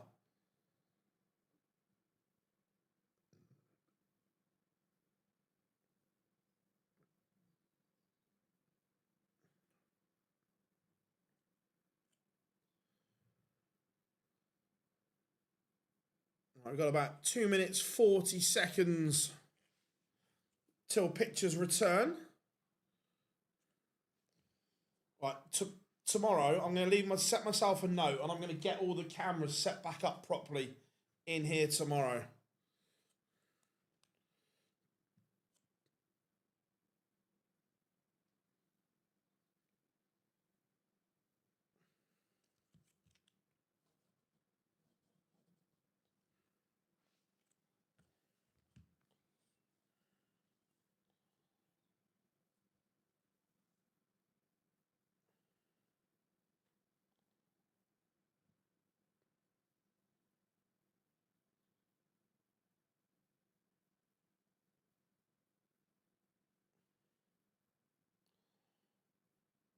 Oh, that's the point. While it's on the break, I need to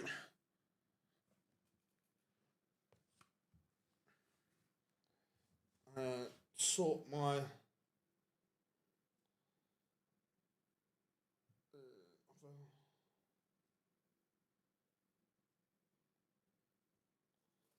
There we go.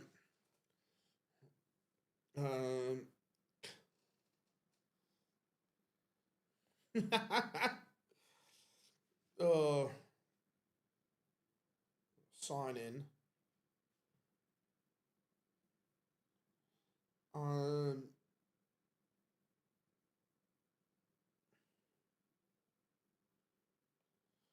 Where's my Sky login?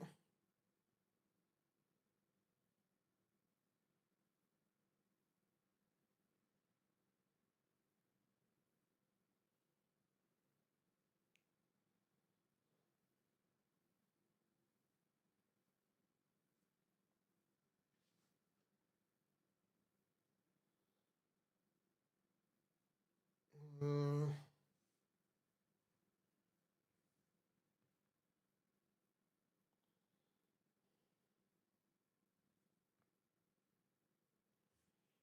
hmm.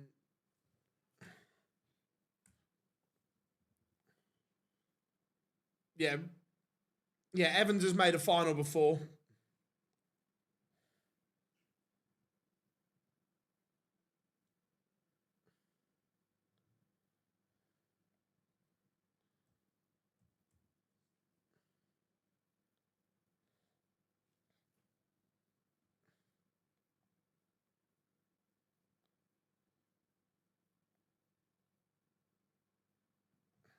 Let's try.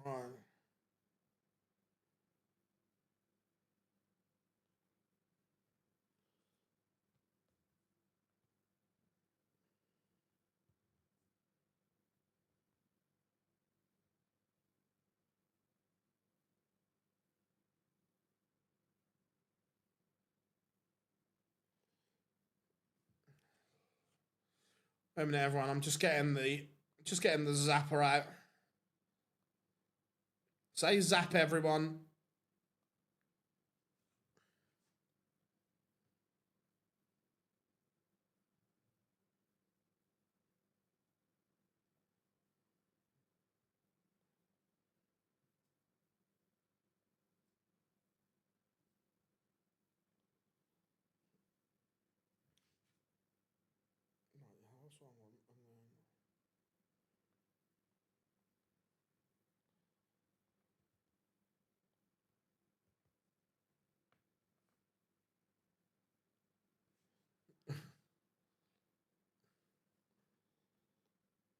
Why? This is.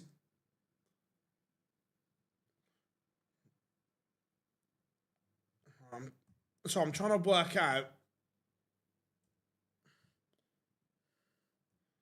what email is attached to my.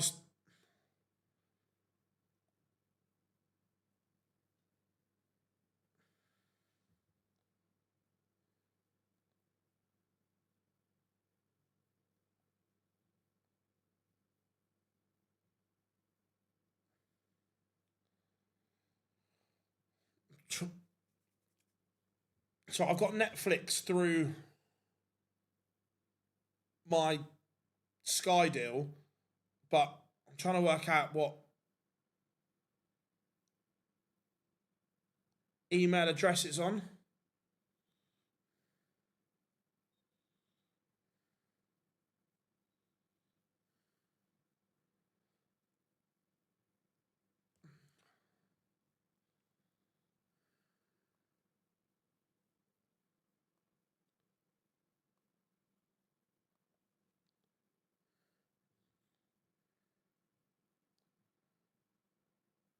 My details.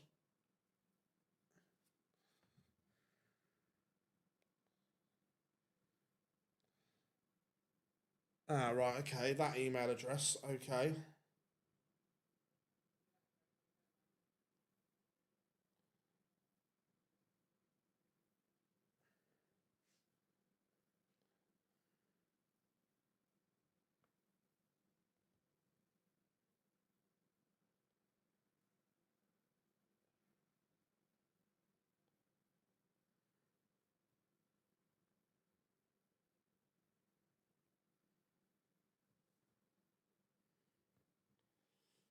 Oh, this is irritating.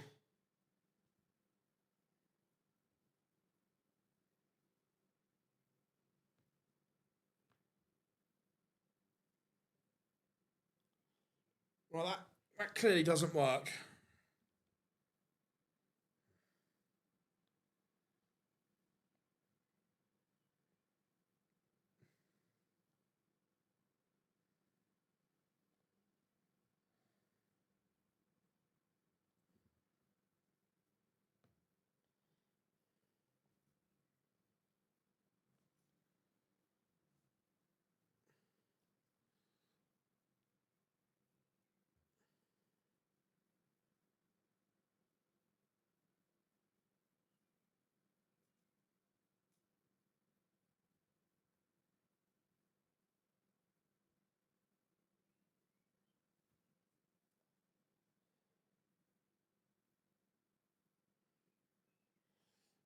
Right, now let me get the...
yeah, I know, yeah.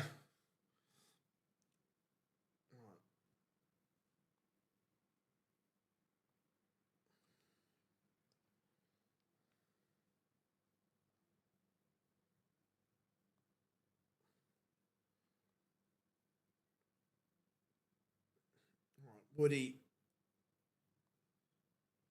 on stage now.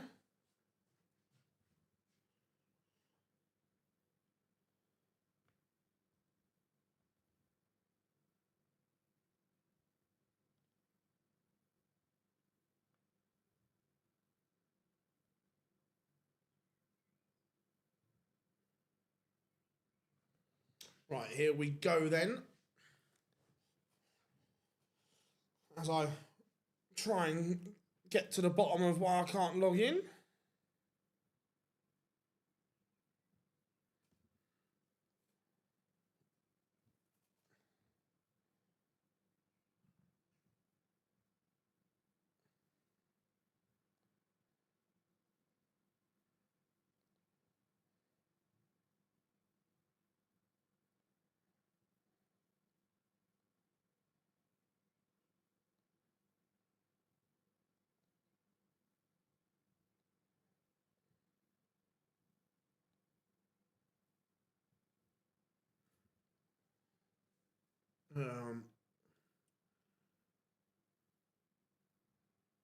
She was earlier.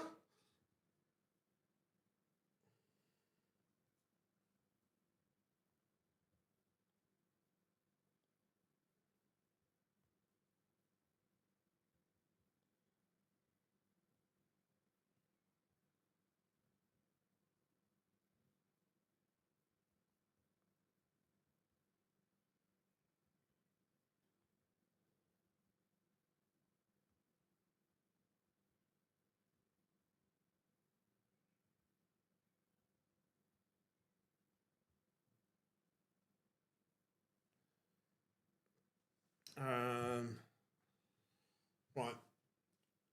Both nervy start from both here.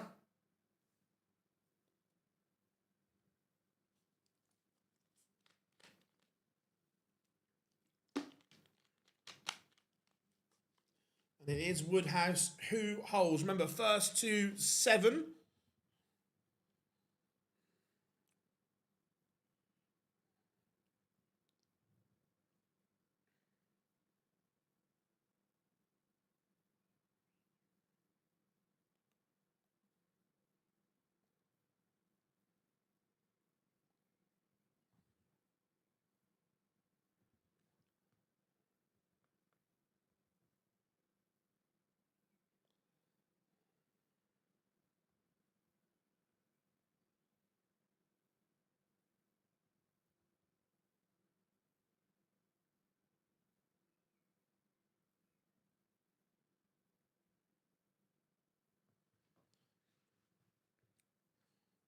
Again, Evans much better here.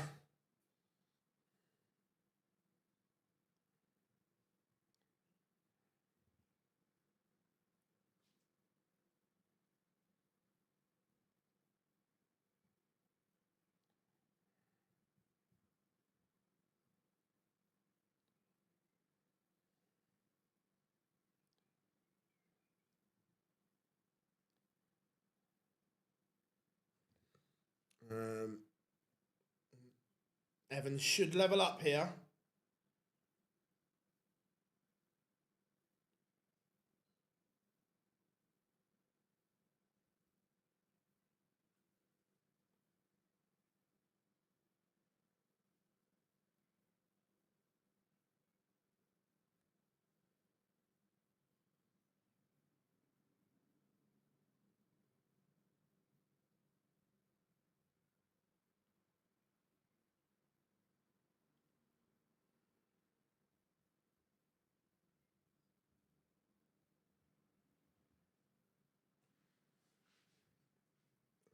It is one, oh, very good so far.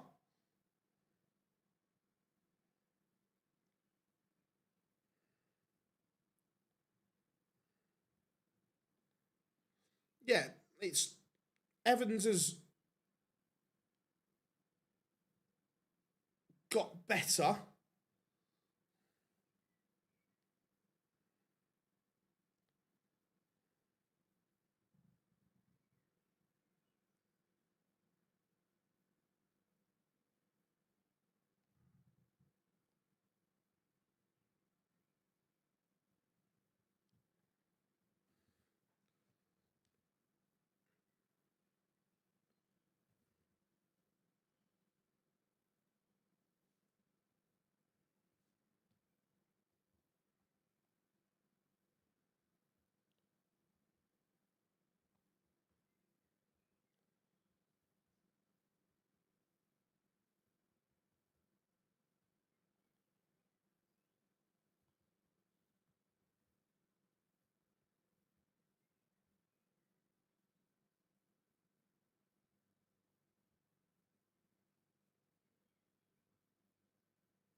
Woodhouse does hold Heta Woodhouse final.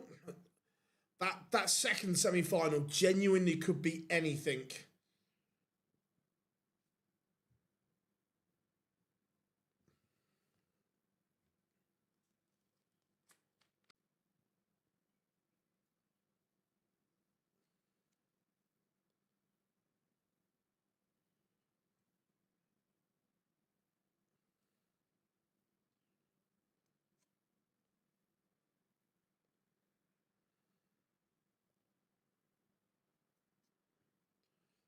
Fishy not going to go.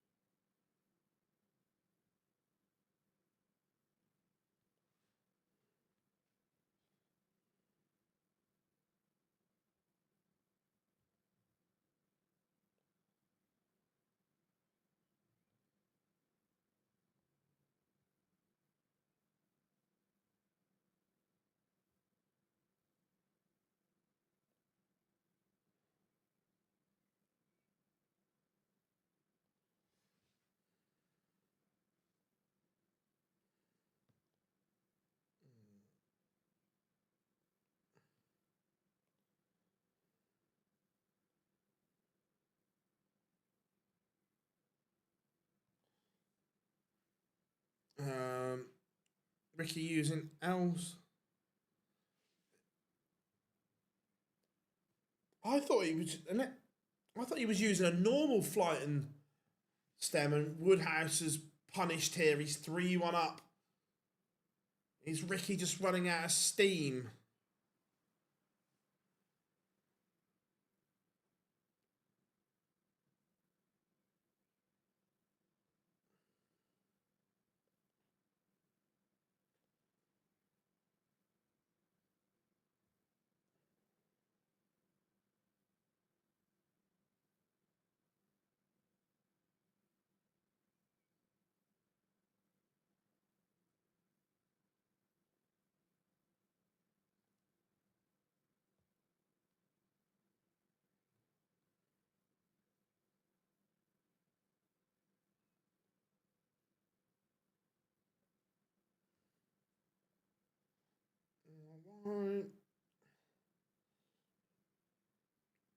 Why is this not working?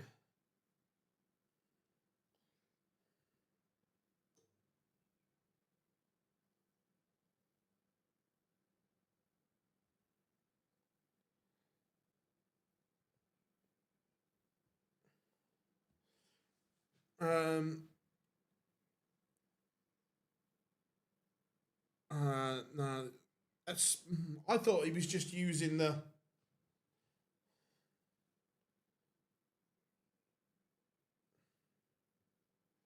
He misses the ball for the fish, and Woodhouse makes him pay.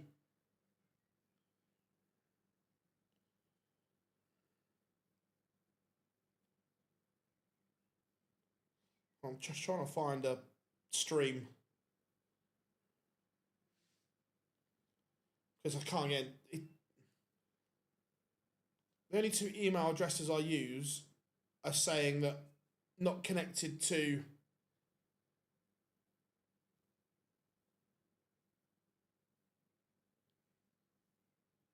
my Netflix. Yeah, I watch it on my TV. Anyone know any good streaming sites?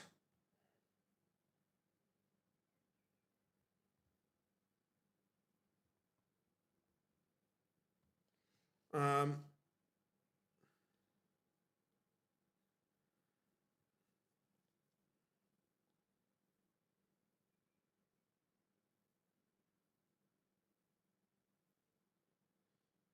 Woodhouse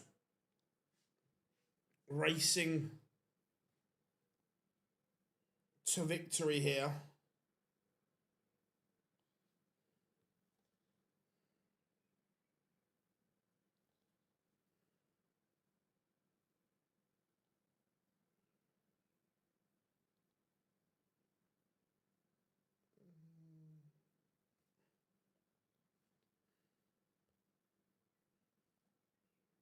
If Damo wins it, yeah, then he's in the match play. No.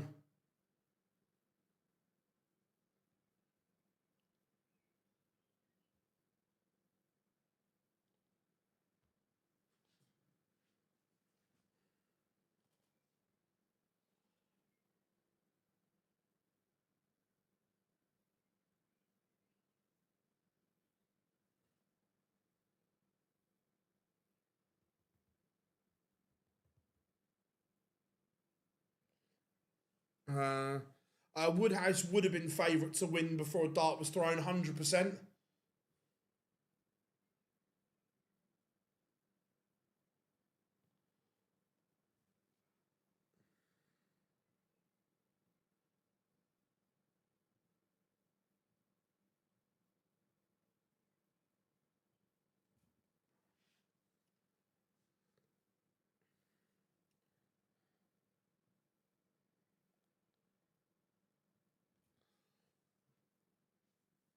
Five one. It's all going a little bit wrong for Ricky Evans at the moment.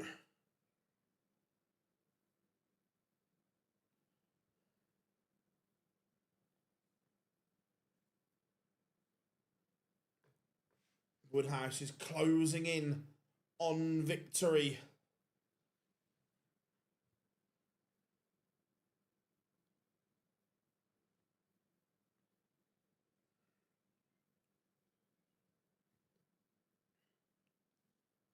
I can't either.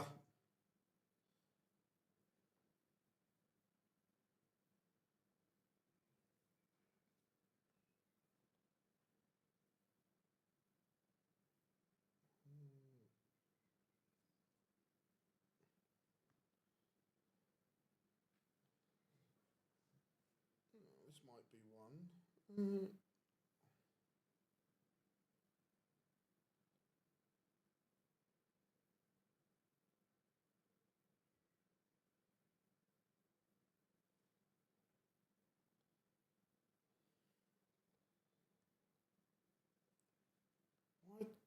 Why can't you just give me what I want?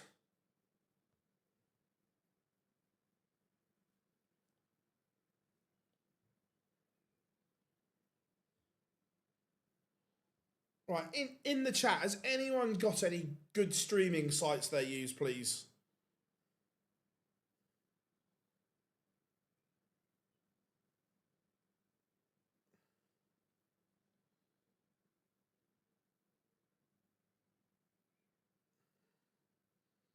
I'm trying to get the wrestling, Rob, but for some reason I can't log in.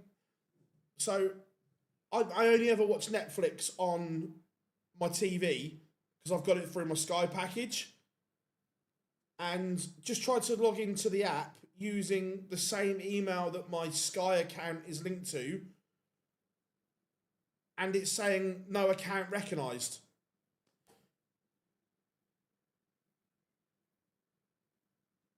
Which is irritating.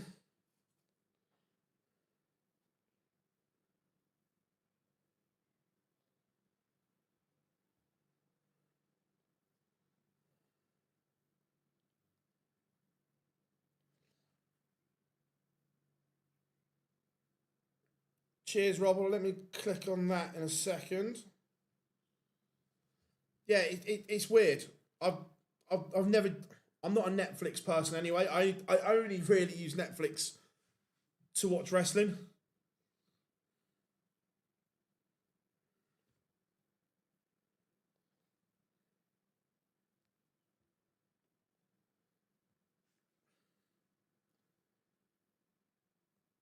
So I only ever watch it on my TV and can't log in on the app.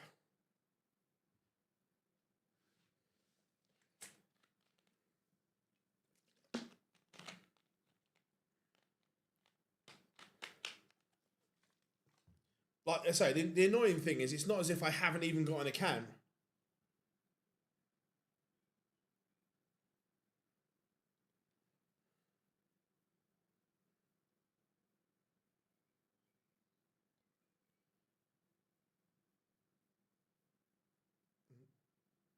Evans is ecstatic to get another leg back, but it's looking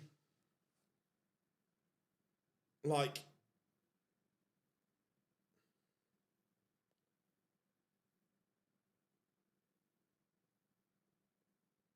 it was the post that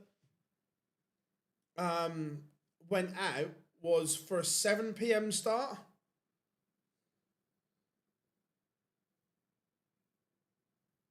To be fair, I'm just going to sack it off and watch it from behind when I get home.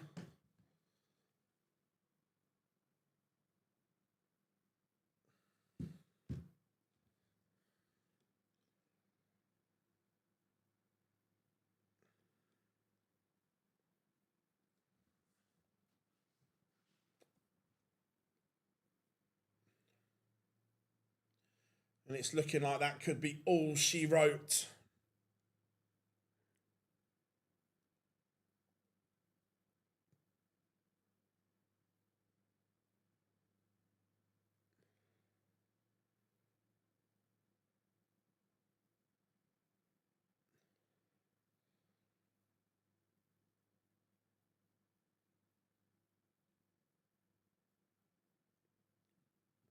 And it is 7-2. It's a demolition job. Yeah, banner on that stream says 3. Well, someone's messed up then. It said 7 start on the graphic, unless they've changed it because they realised they got it wrong.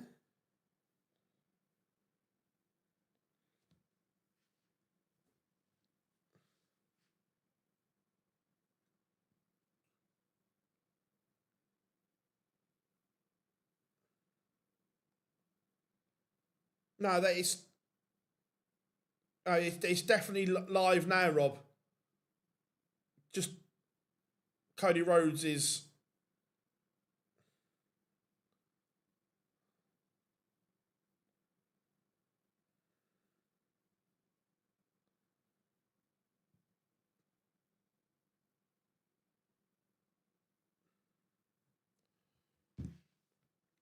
Clash in Italy.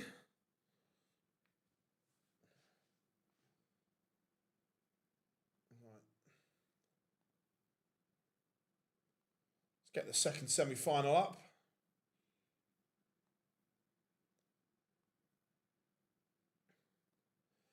Right now, Luke Woodhouse will...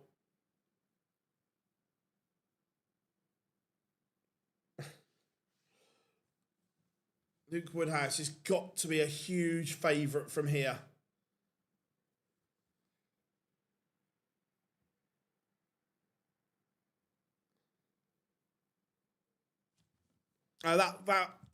That'll be the WWE Universal Champion Cody Rhodes, Rob.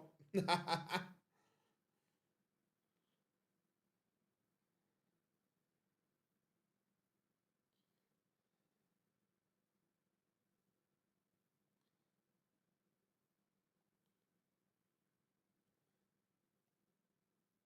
some reason, it won't open on my iPad.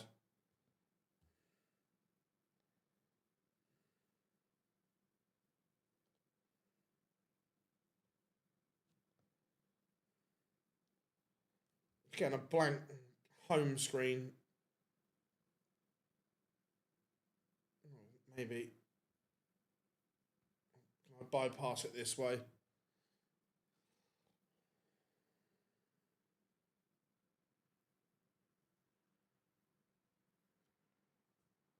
Just think it's doomed that I'm not meant to watch it.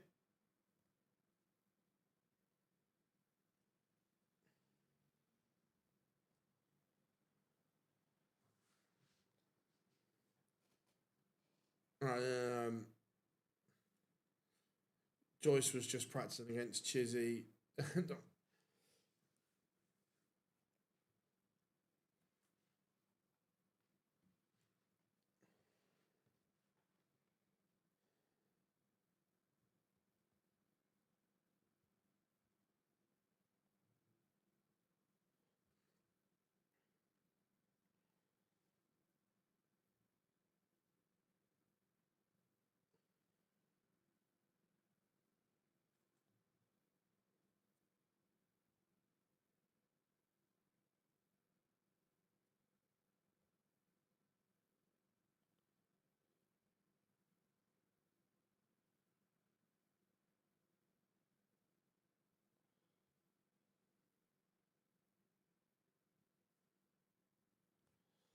I may have found one.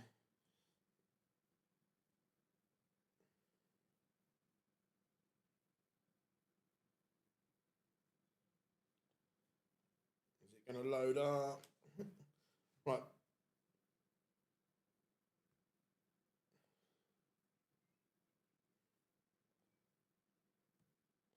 Pictures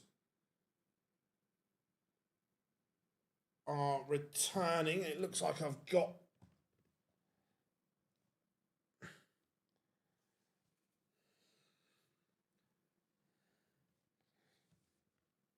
Right, here we go then, everyone. Getting ready for the second semi-final.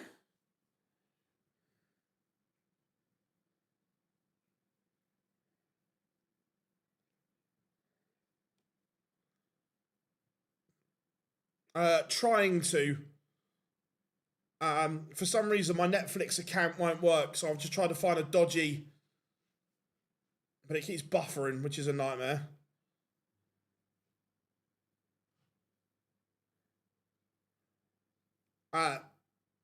If you've said that, Adam, then I have made money. Because when I saw the odds, I was like, suckers.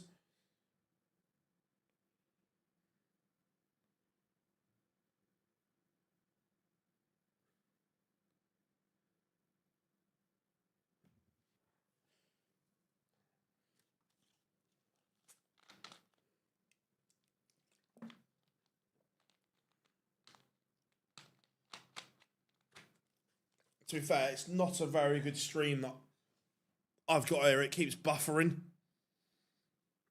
But it'll do, and then I'll just watch it when I get home.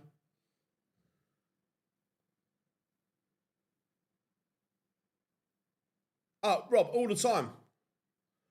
All the time.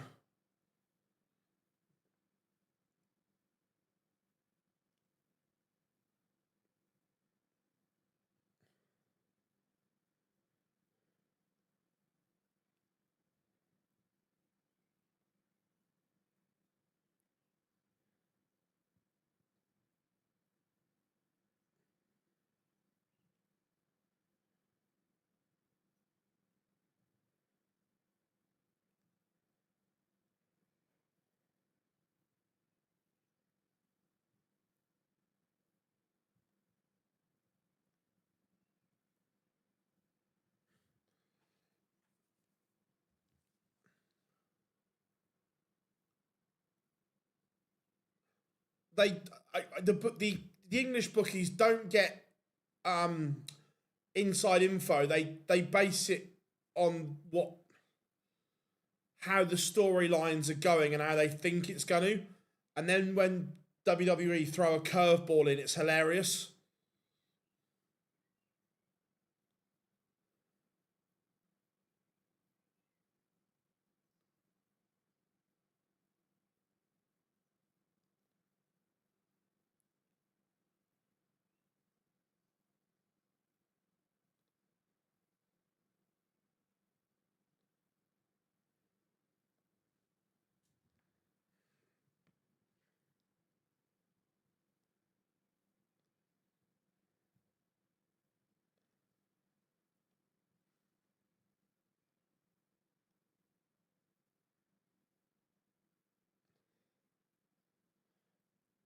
I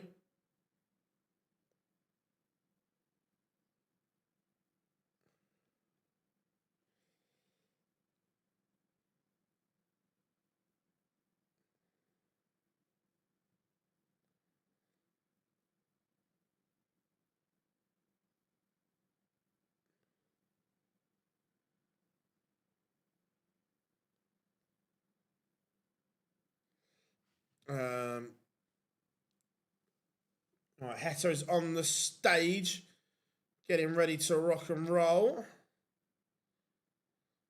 Do they not bet on it like in the US then? I don't know if they can bet on it in the US or not, but certainly we can in the UK.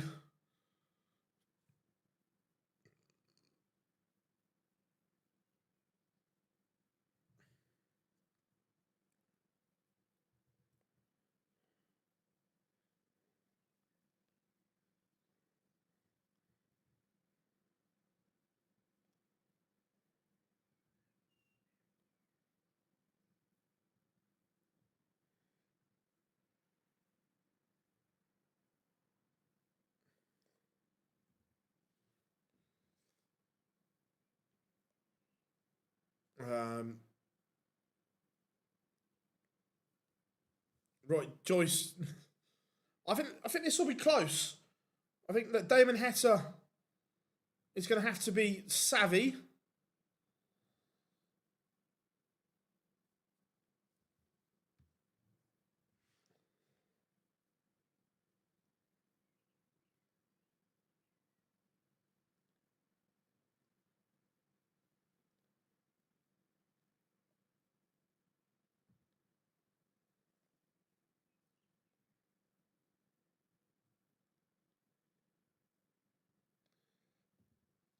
I think Joyce is on the last 2 or 3. Again, I worry about Joyce's stamina levels.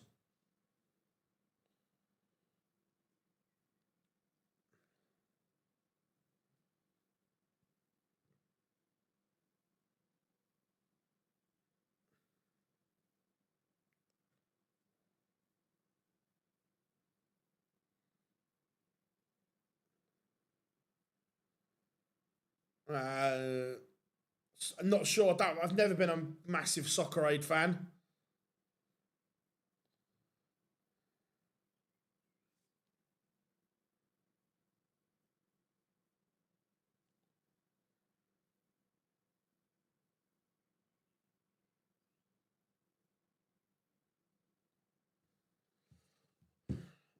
Right. Heta has won the ball and kicks off 182. Joyce just hit 3 balls warming up. Nice.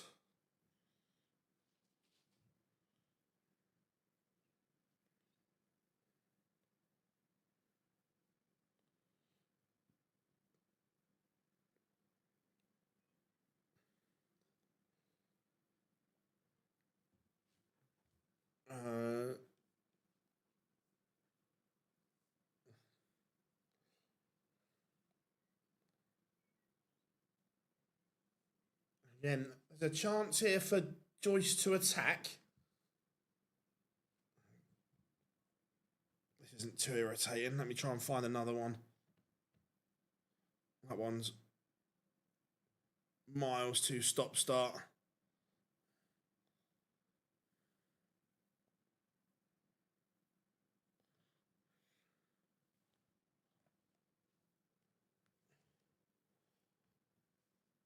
There's a chance here for Joyce to attack. Heta, despite the 180 to start,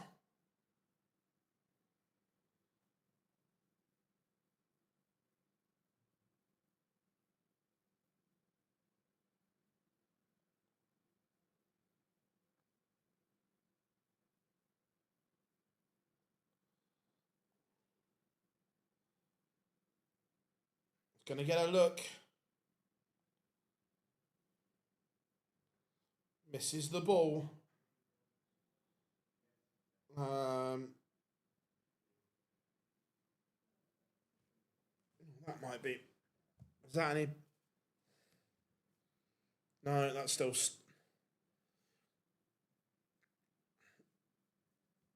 It's probably going to have to be a watch properly when I get home.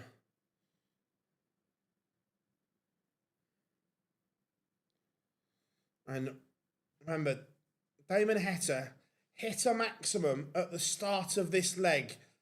And then he's missed a big number and not got at least a dart at the ball on 86. And Joyce has kindly punished him.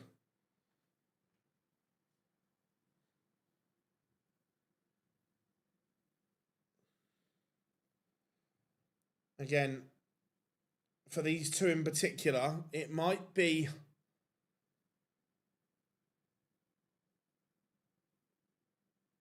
a little bit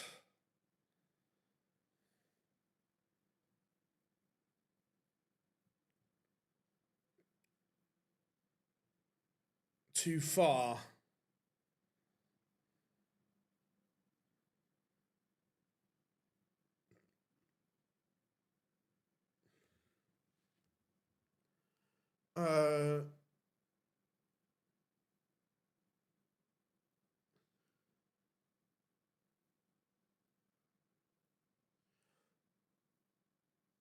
Becky's back. Her 24 hours must be up.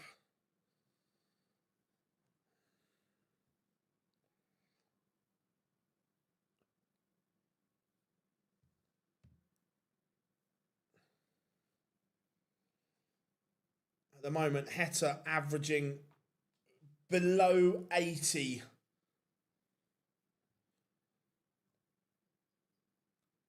Ryan Joyce is in full control of this one.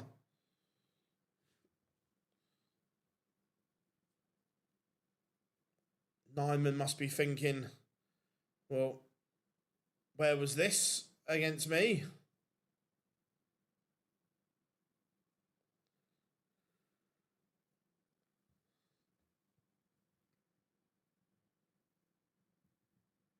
And it is 2-0. He's consolidated the break. And Damon Heta is in a spot of bother here.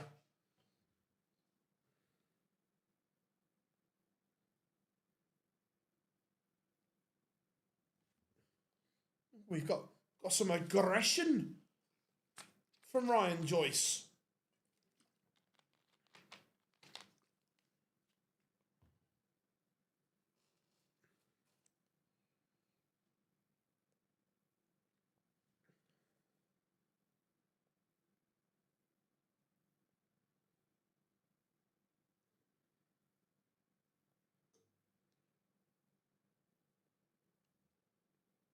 Damon Heta is going to have to explode here at some point. Yeah, look, right now, it's hard to disagree, Scott. He is playing miles better than Heta at the moment.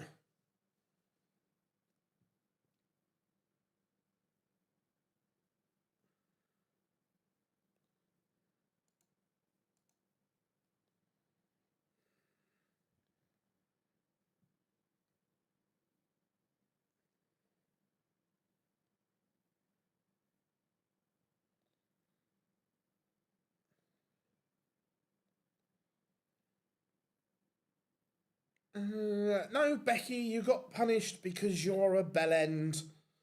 And everyone, say zap everyone.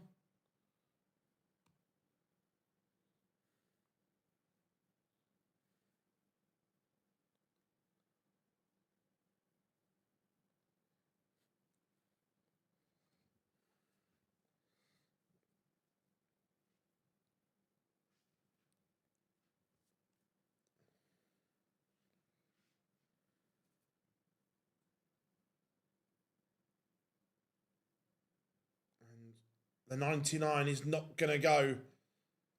Joyce is now looking at a double break of throw.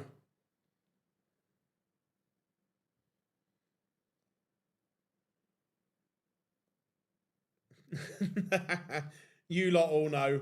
You lot all know.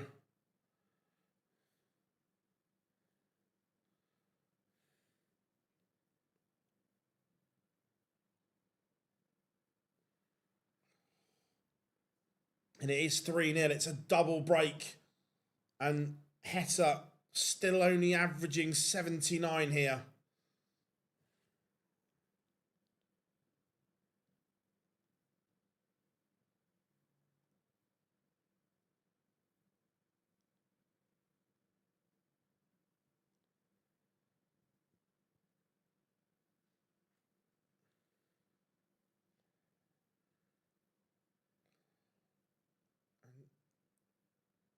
Seems like Heta's tank is empty.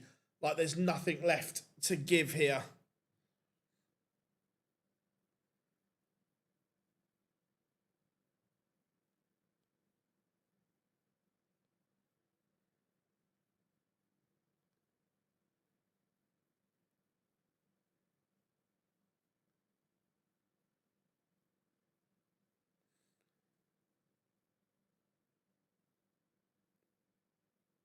No problem, Azza. Thank you very much, buddy.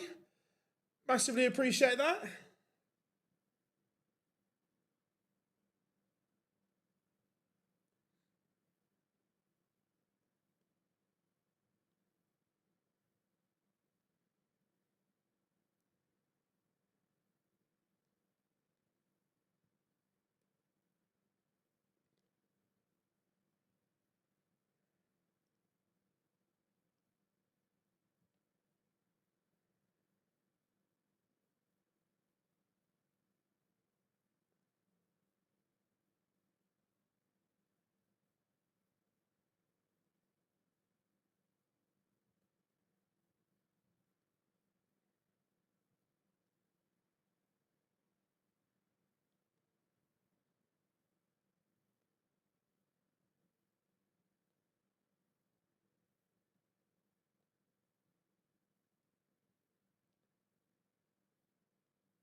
Give this weekend a solid. It's been okay.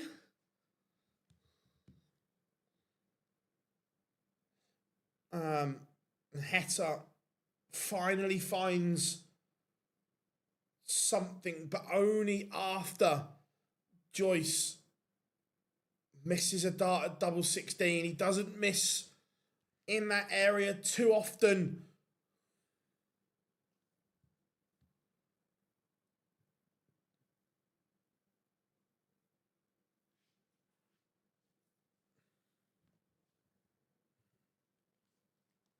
Last dart in hand, and Damon Heta gives it the big un.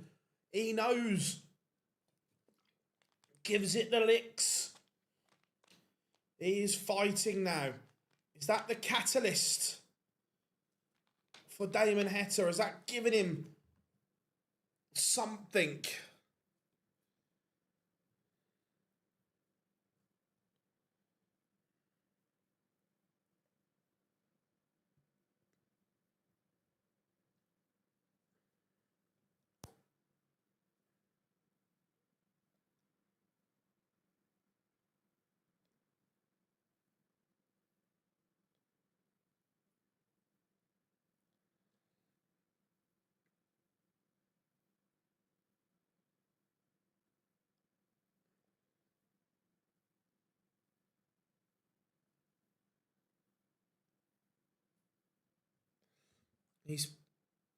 He's favourite to hold here, Heta.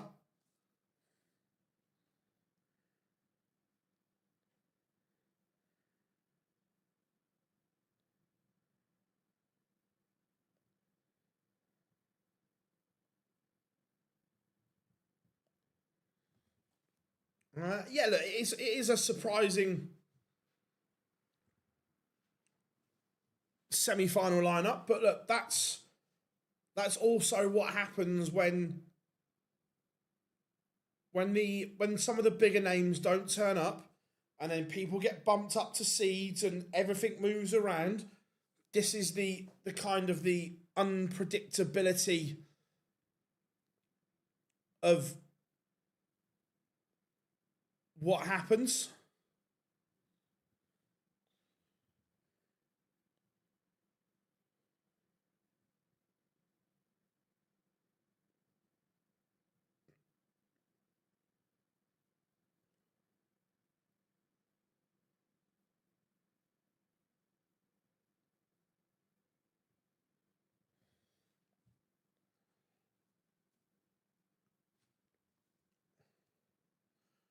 Oh, Damo.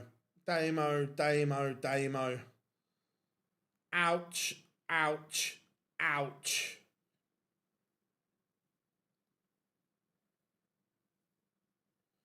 He looked for all the world as if he was going to get it back to one.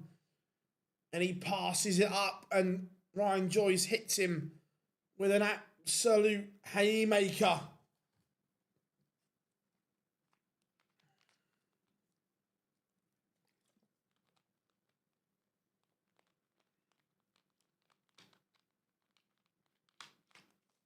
That will hurt. That will hurt.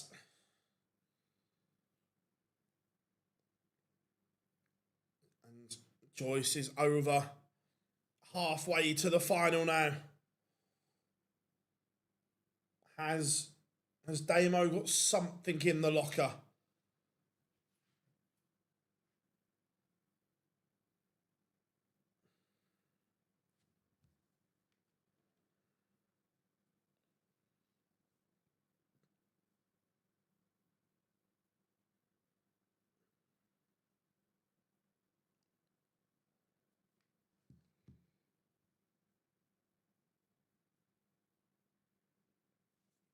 '83, if he gets a go.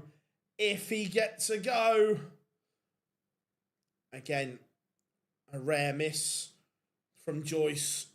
Doesn't miss in that area of the board too much.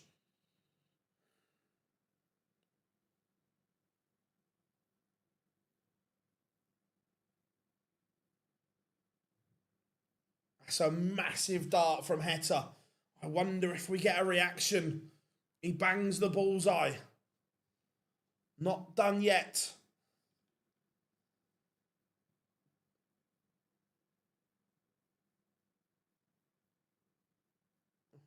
We do. We get and a little bit of a raw.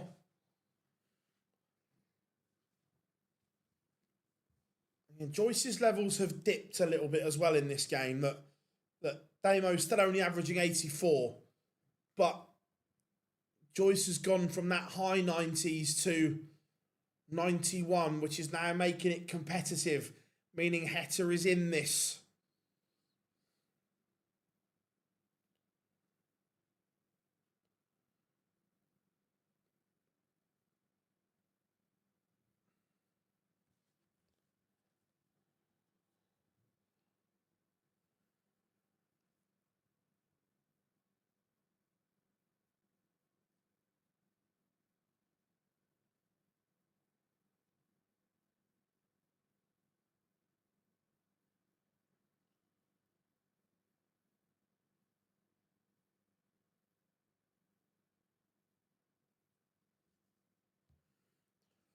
The next Euro Tour is Slovakia in a couple of weeks.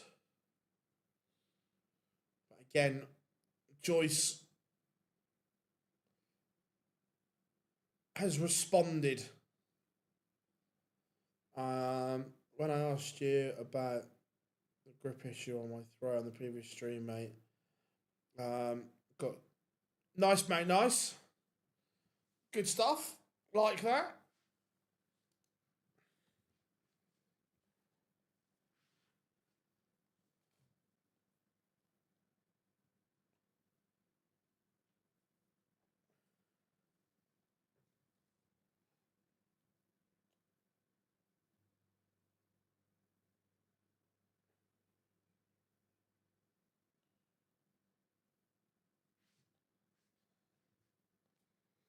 Five, two.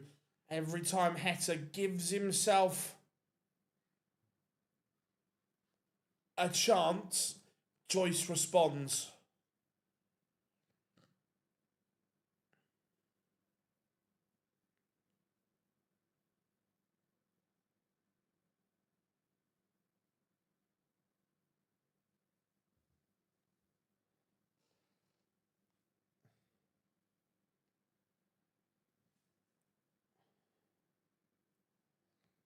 I think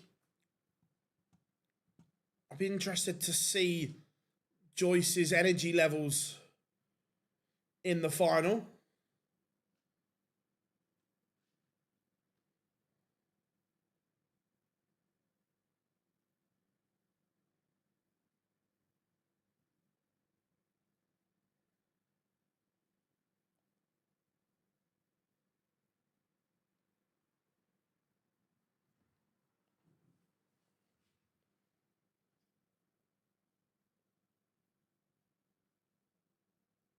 Hello. Hello. Didn't want to get too excited. That would have been the most unlikeliest 9 data. Like, there'd been no signs of that coming whatsoever.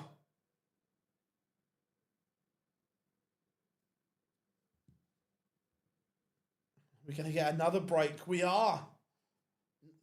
Neither player can hold throw here. This is turning into absolute carnage.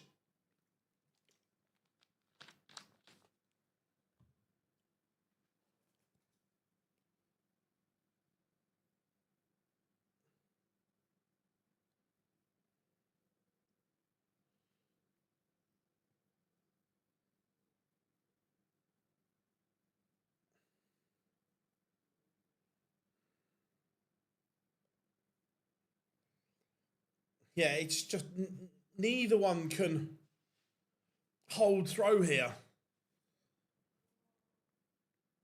On the tour card race, cool.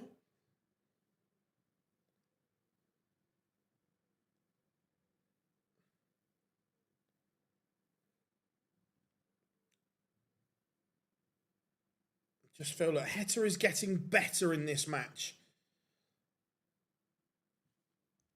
He's still got a lot of work to do, but he's getting better. He's improving.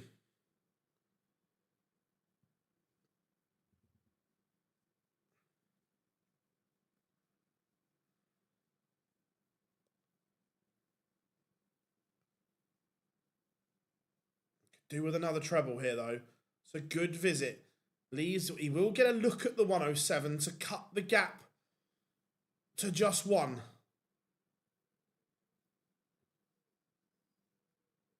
I'm not sure. He's not posted anything. Hopefully.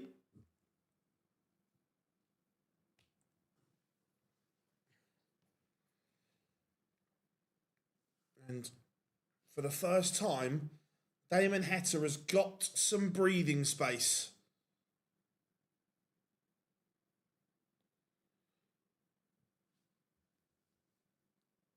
Ryan Joyce is not breathing down his neck.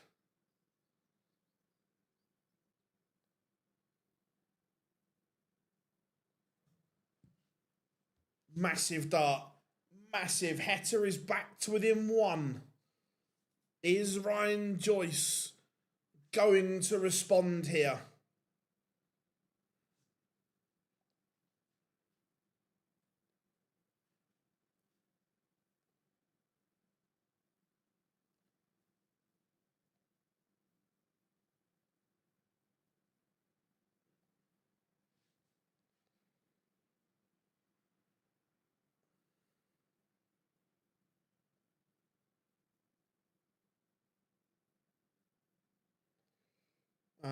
Multiple players got a lot. Yeah, look, I think there's 6 Pro Tours, 1 European Tour left.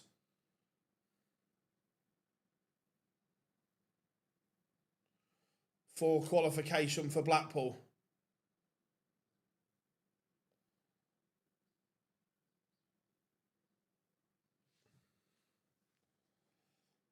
So Luke Woodhouse is sat out the back, absolutely loving life at the moment.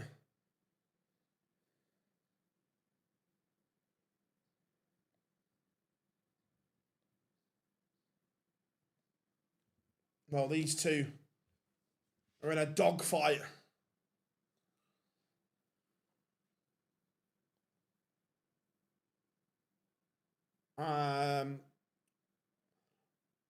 Not at the moment, but keep an eye out on the one thing the PDC do very well is identifying and getting tickets back from touts that are trying to sell them on for profit. So the week before, sometimes even a couple of days before, they release tickets they've got back. So always keep an eye out on the PDC's social, because over the last year, they have done a fabulous job at getting tickets back to make sure that fans get them. No, we get a media pass. Oh, hello. Hello, Damo. All of a sudden,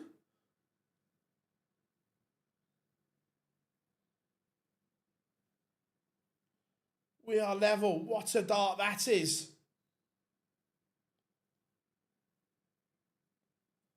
The heat has levelled things. Now, we've got a best of 3.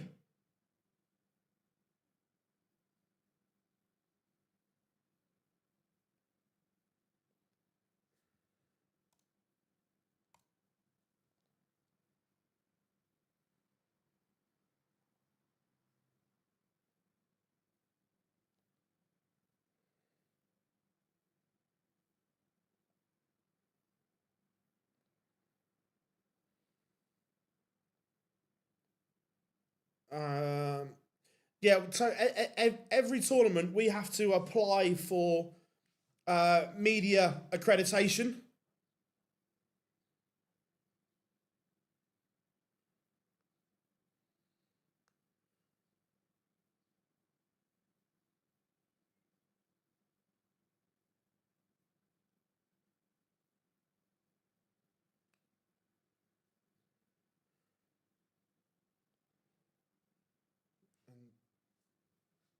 Joyce is down to a finish first.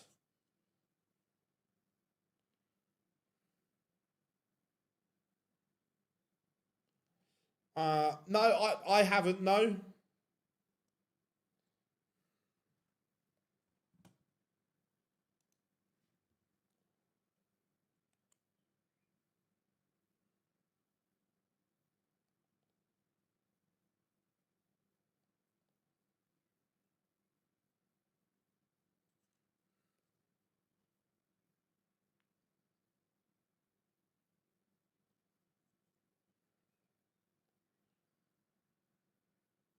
Um, it's all right.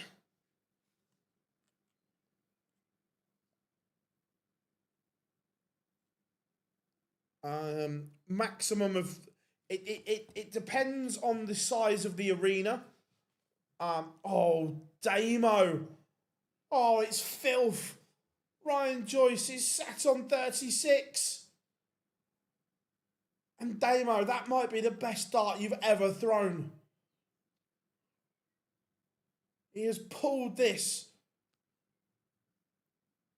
out of the fire. So a lot depends on the size of the venue, but not just for us. For any organisation, it's a maximum of 2.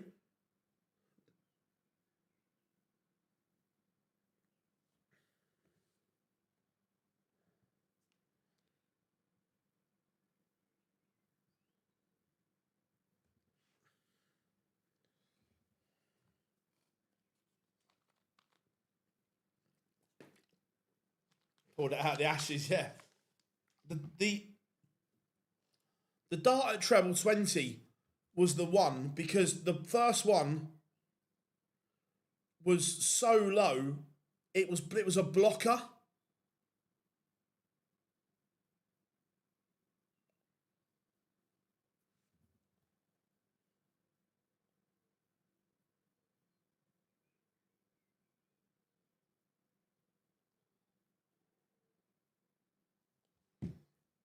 Um,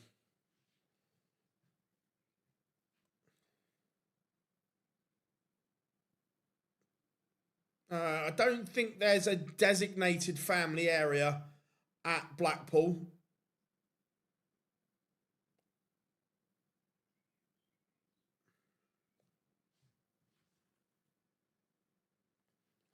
I don't know. I might be wrong because I've never had to buy tickets. I don't know if there's a designated family area or not.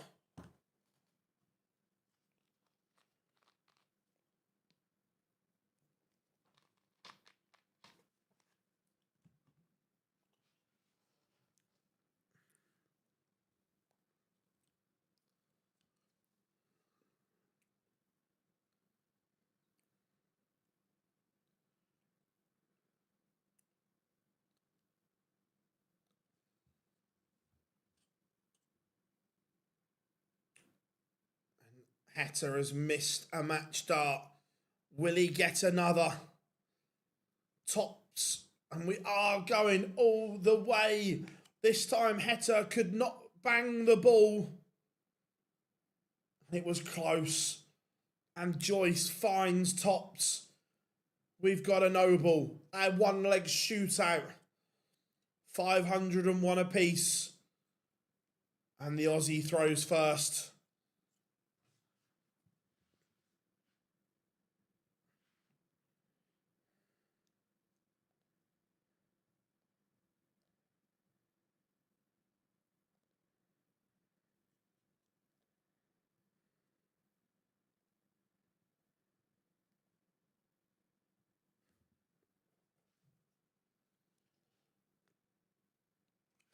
It was just like everyone kind of knows that I used to.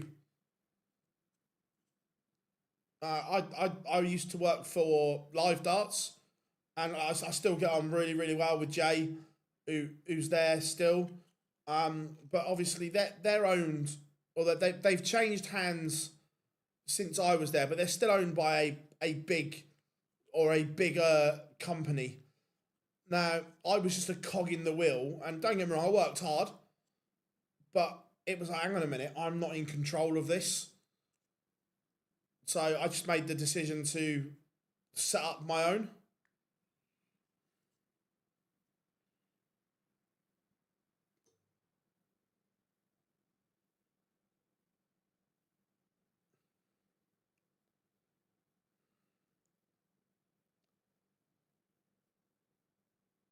Heta, not a time to have one on the floor. Blackpool's the best place to go where you've got stuff to do with the family.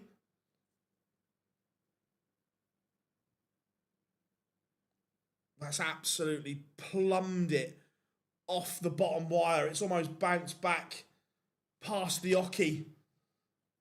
So yeah, if in terms of going with the family, Blackpool is probably the best place because there's stuff to do.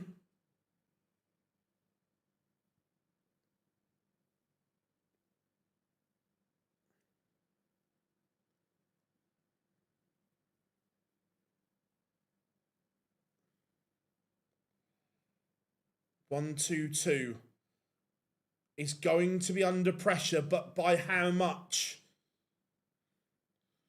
96, Joyce leaves. Heta, 1, 2, 2 to win it.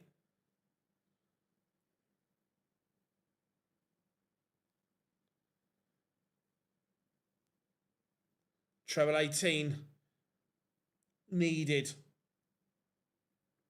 Not found, so Joyce will get the chance.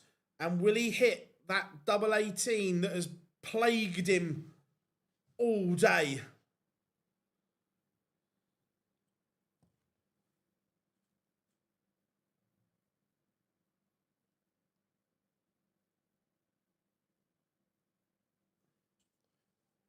He couldn't hit it earlier, but he's banged it now. Ryan Joyce has broken in the decider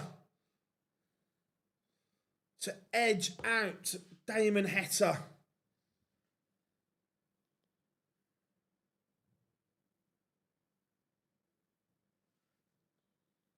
And we have a final. We have a final. Let's get the poll up.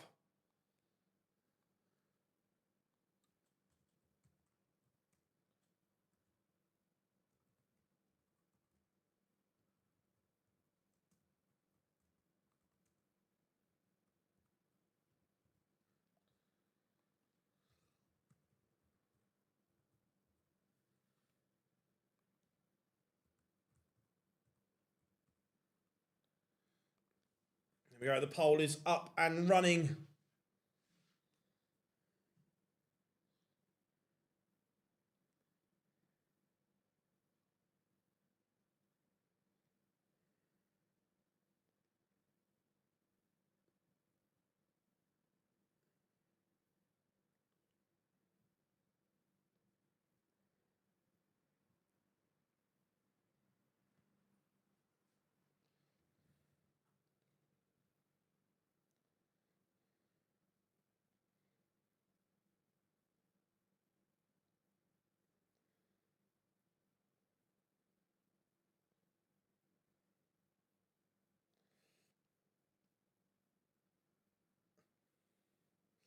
That I think Woodhouse will be a big favourite, having had the break. I think Woodhouse, having had the break will be huge.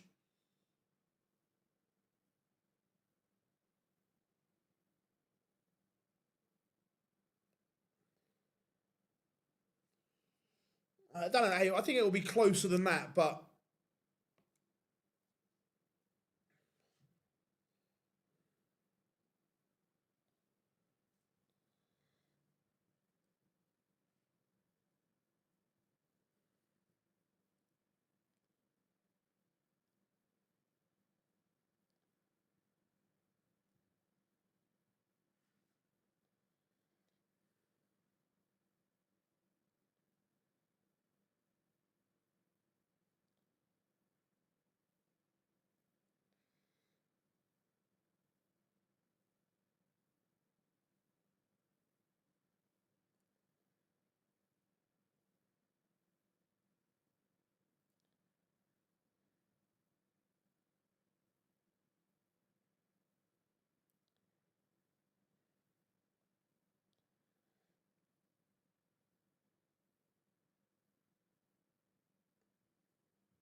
Best PDC final of all time.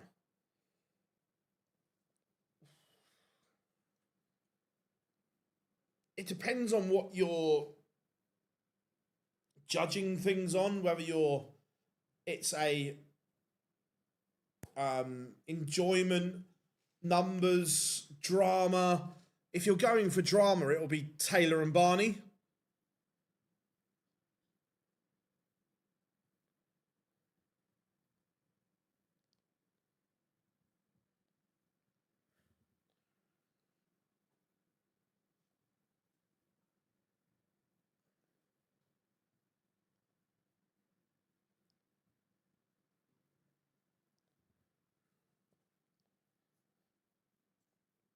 Right, we've got about 30 seconds till the promos and that start while we get ready for the final. Let's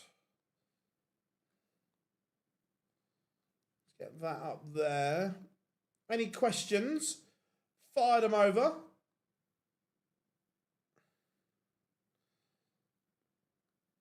Yeah, if you haven't yet, make sure you drop us a like and subscribe, everyone. We massively appreciate the support.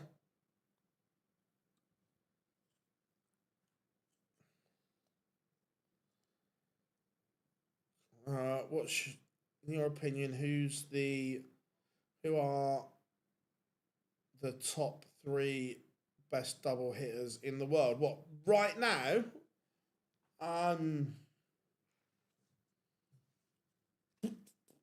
Ooh.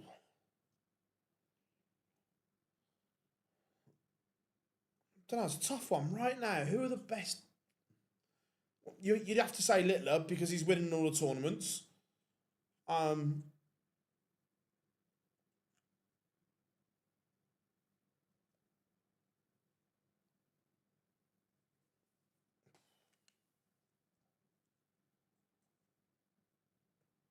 terms of clutch finishing, in the last month, Luke Humphries has completely turned his around.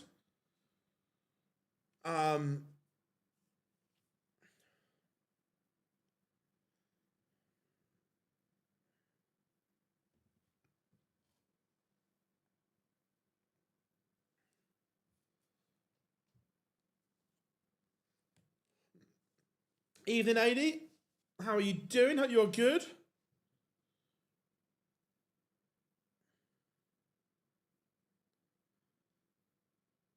Oh, no, 100% you couldn't. Yeah, recently, I say, if you'd have said 2 months ago, you wouldn't have said it, but certainly in the last 6 weeks, a month, 6 weeks, Luke Humphries has completely changed it. Clayton, they all have moments where they can't miss. And they all have moments where they can't buy one either.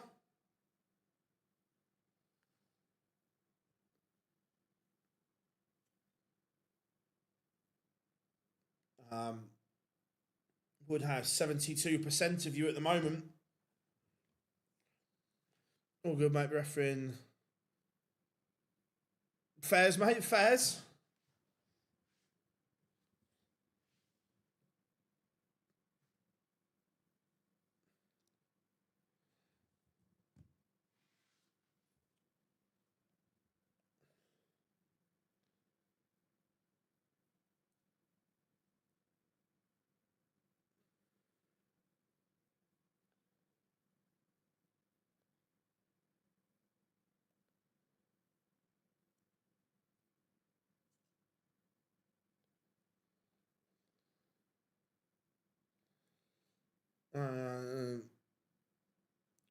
Joyce needs a little rest. He'll literally go back, probably go to the loo,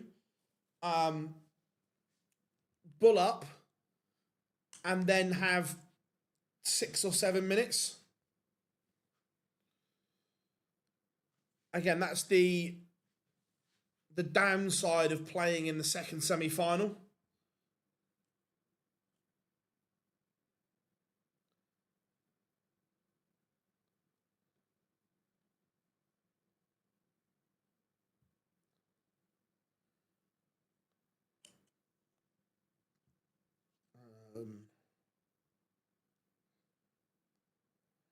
Yeah, no, I think he's. I reckon. Let's have a look if the bookies have priced it yet. I think he'll be quite big favourite, not massive, but big enough.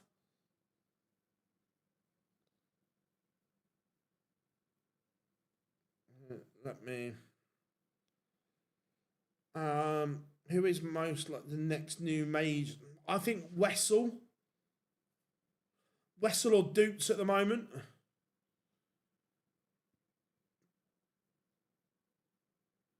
Combination of both. I know the old saying scores for show, doubles for dough, but that has changed recently because they're scoring heavier and giving themselves more chances. I know you've still got to hit them. Odds aren't up yet.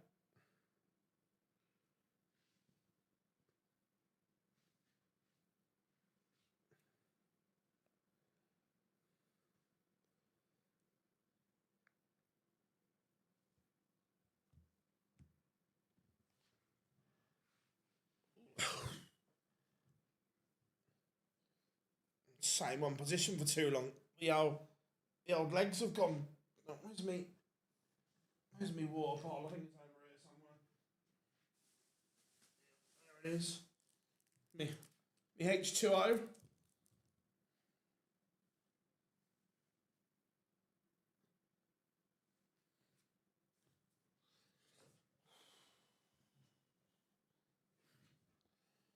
Um,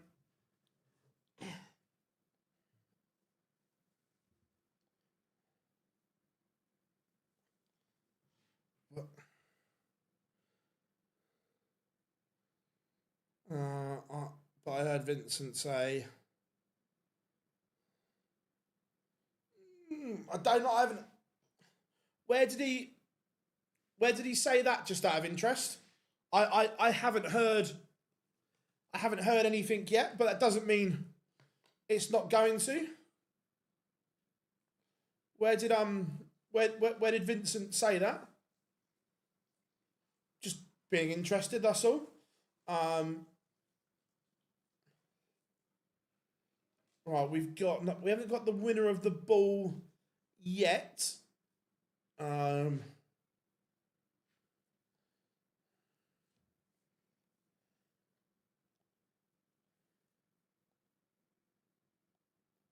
and he said it. Yeah, I haven't. I haven't heard anything.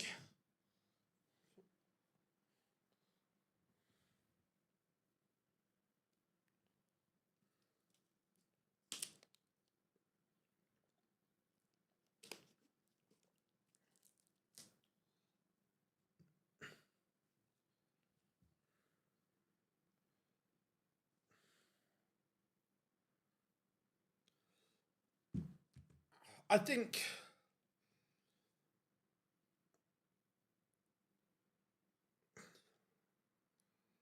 I think the calendar. I've said it for a while, lady, but I say this, but I don't know what the answer is to fix it. But the calendar needs reshaping properly.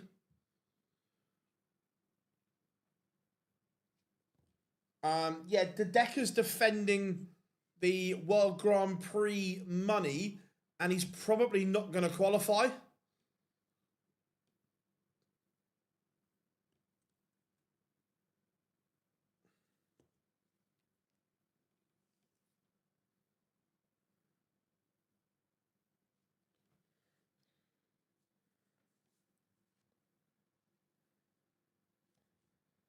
Yeah, Ed House as well.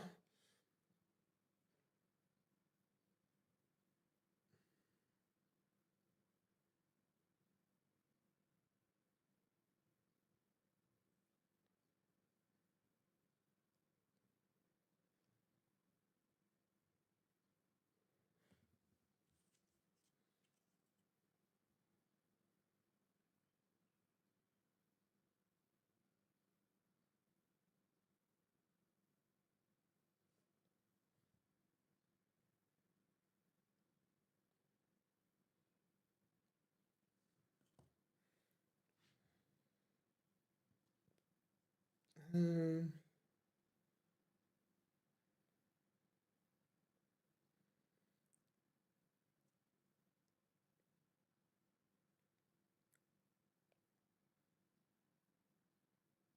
I d- the problem is it's all right saying look, what makes the UK Open unique is we only see it once a year. If we see it over and over again, then that gets boring. And the problem is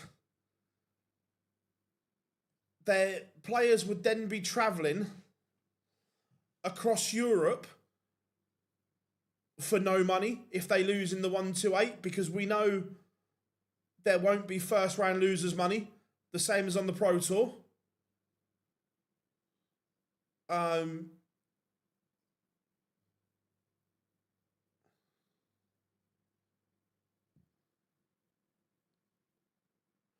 Like I say, I don't, me personally, I don't think there's too much darts. I don't think it's spaced and organised well enough. And like I say, I don't know, I get logistically trying to organise all the TV tournaments, the Euro Tours, the Pro Tours, the qualifiers is tough. It is really tough. But the fact that qualifying for different tournaments starts at different times is a nightmare in relation to if you are a new tour card holder, you're unlikely to qualify for the match play in your first year because you're already 6 months behind everyone else. I'd like another major or one of the majors moved into the front half of the year. But the problem is then that gives you the other issue of new tour card holders trying to qualify.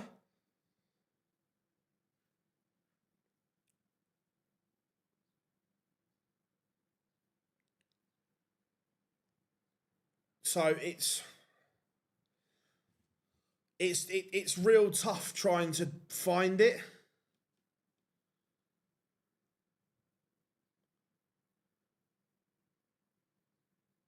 Yeah, I agree. Like I say, I just think that perhaps it could be organised. And like I say, I'd like to see it rejigged. But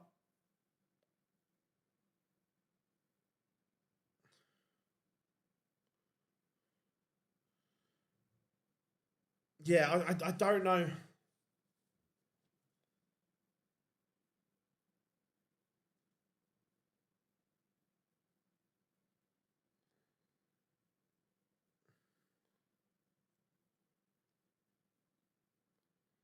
Yeah, 100%, Rob. Like, and not just that. You've got the there's a pro tour in Germany 2 days after the match play and so on, which is not ideal and so on.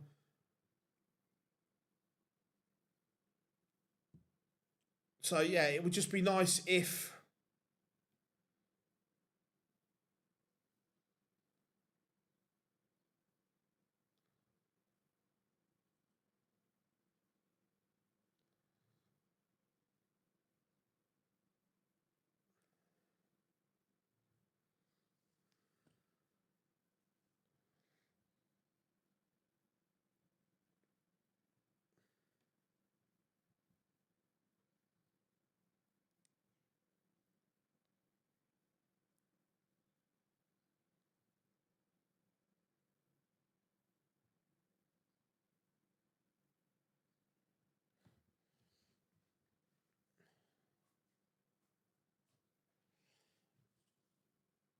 yeah, again you'd think so, but then if you book Blackpool, but then let's say you try and book Wigan and it's not available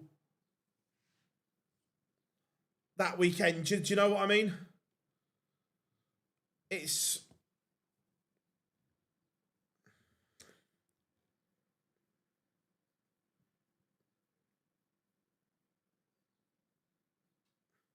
Oh yeah, no, that's the way it's going, Marcus. I agree, and that's the way it's heading.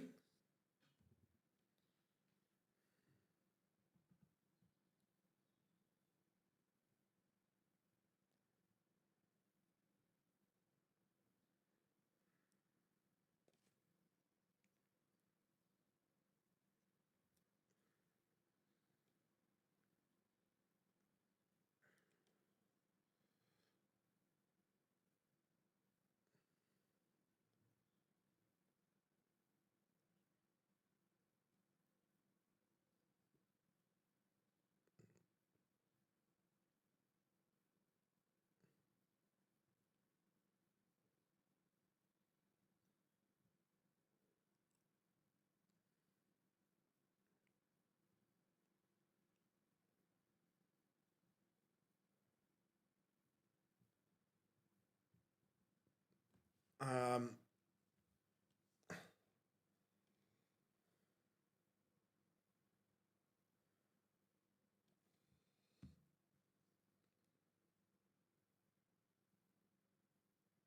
so yeah, it's there's plenty of food for thought in it.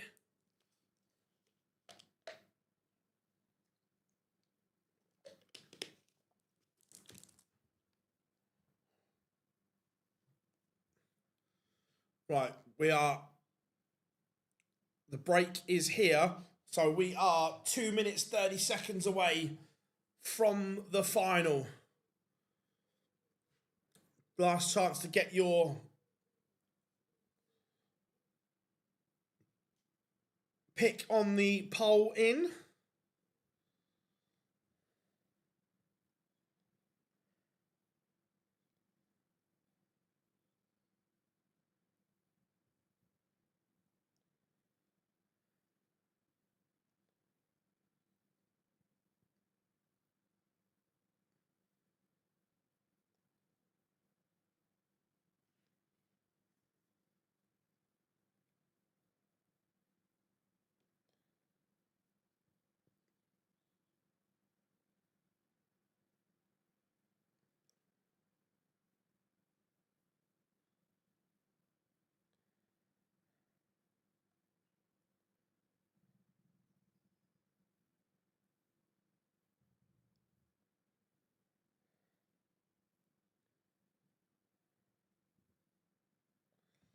Um,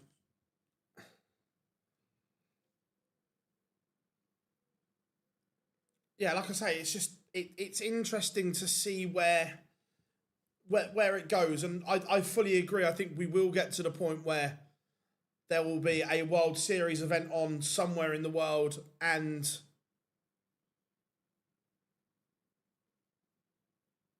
there will be a Pro Tour at the same time, and so on. Yeah, I fully expect to see it that way.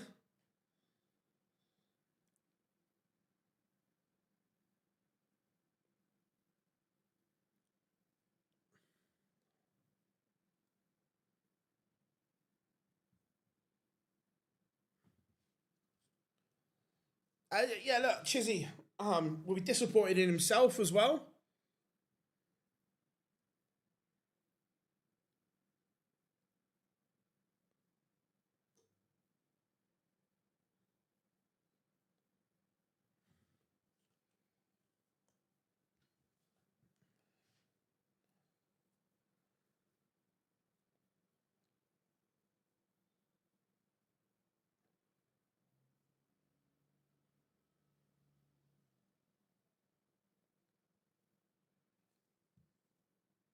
Um,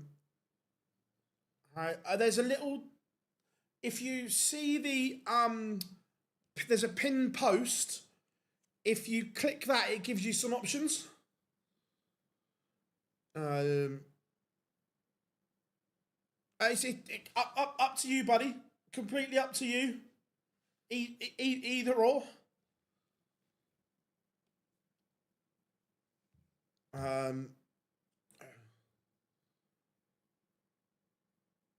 Who's... Oh, Chizzy, yeah. Look.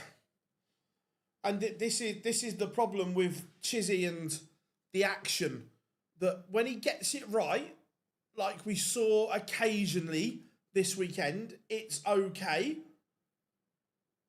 but there's no consistency to it.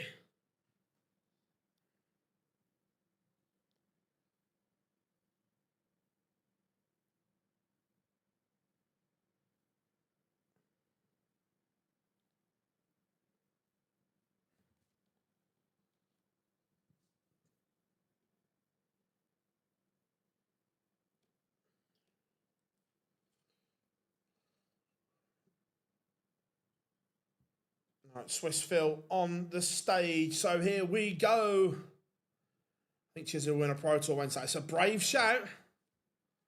It's bold. Yeah, but because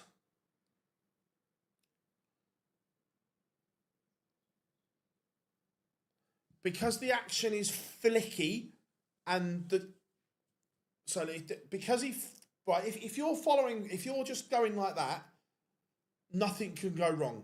Look at Dimitri. Even when Dimitri was poor, the action was fundamentally still very good. Now, Chisnell's action fundamentally is not very good. It's a flick, and sometimes we get a follow through that way. Sometimes we get not even a full follow through, it stops, and then we get a hook. Now, you can't control your properly when you're doing that. Yeah, over the last 2 years, the action is considerably worse.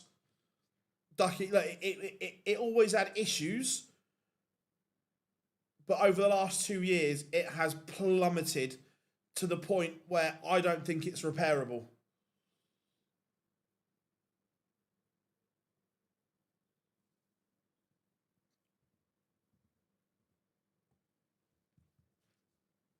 Yeah, it was never the best, but it's got worse.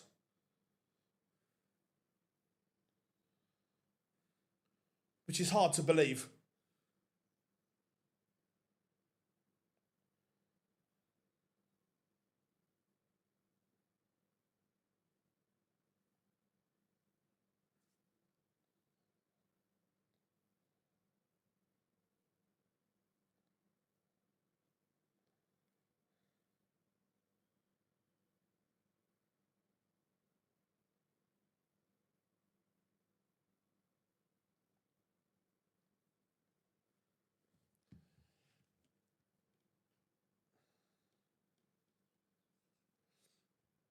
I don't... The problem is we asked Chizzy this. I can't remember what tournament it was, and we asked him, would he get coaching? Would he have someone help him out with his throw? And he said no. So he's not interested in that. I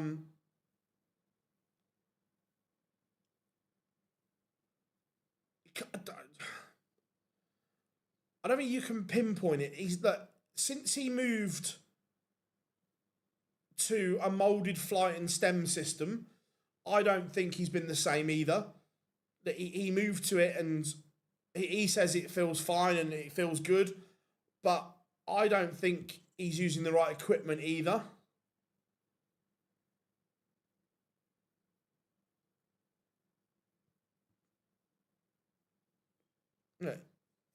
It would take a lot of work to coach his action, probably. Yeah, unreal year for Woody.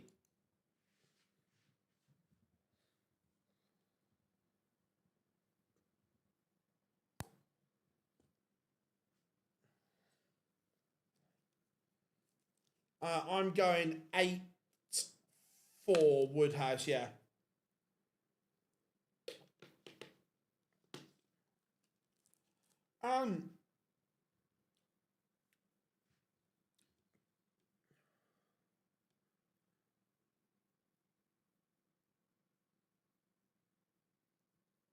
But go back and if you look at the footage, Marcus, his snatch though, the follow through was always good. Like the rogue one, he'll throw it, and this his throwing hand almost hits his other shoulder. It was never that bad, right? It's got worse.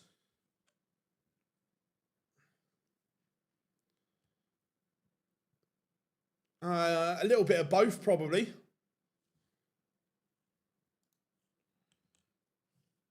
Right, we are underway. It is time for the final, and Woodhouse is out of the blocks like a train.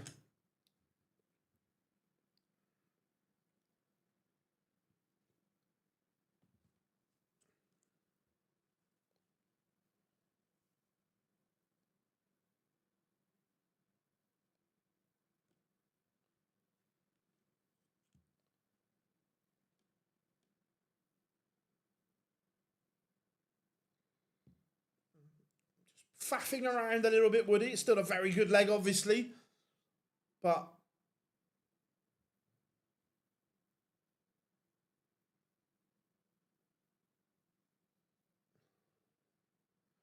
we'll want to... Anyone else's PDC TV got a bit sluggish? Buffering a bit, or is it just mine? Because my stream's okay. It is 1-0 to Woodhouse.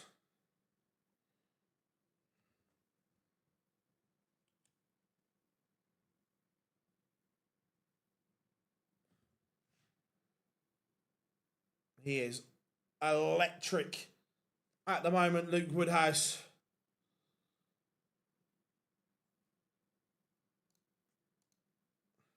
On absolute fire at the moment. And already in leg 2, he has got the Ryan Joyce throw under some pressure.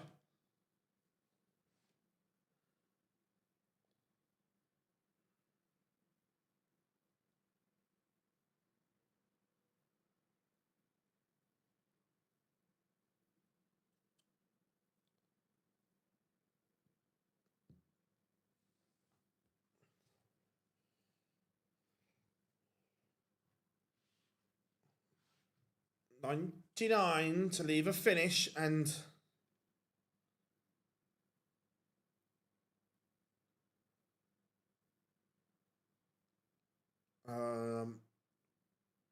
the next Euro Tour is, let me give you them.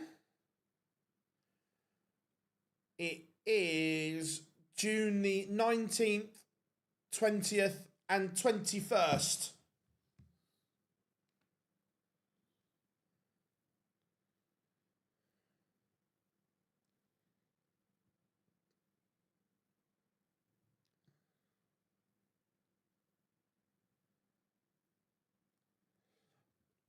Has anyone else's PDC TV just got the circle of death?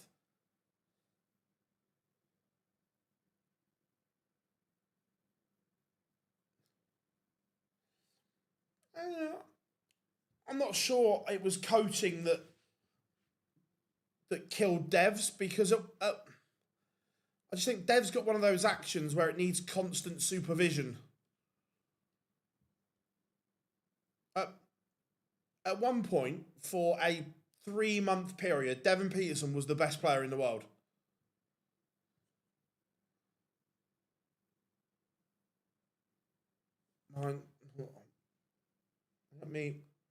Let me refresh it then.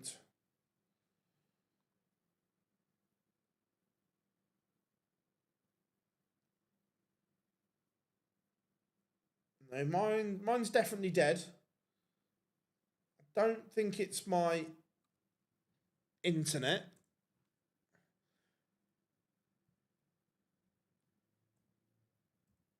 Because my stream's still going out. Yeah, my internet's still flying. I'm just checking that.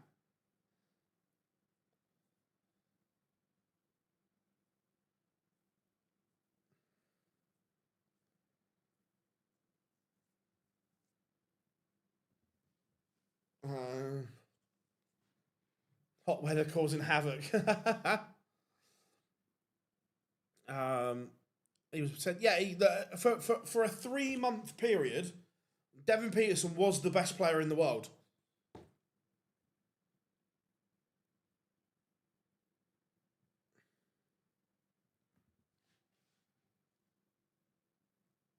Tell you what, this one though is one-way traffic, and not in a good way if you're a Ryan Joyce fan, because now Woody has pinned a 140 finish and it's 3-0. He's averaging 107. At this rate, it is going to be a demolition job.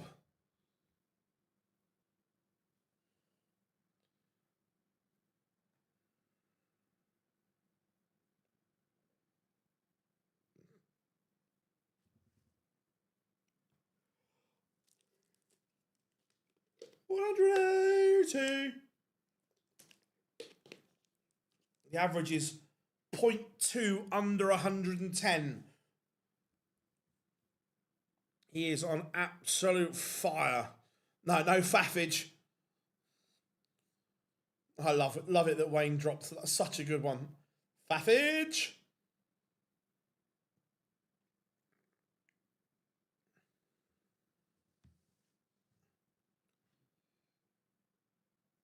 Dan's going mental right now. Love it. Absolutely love it.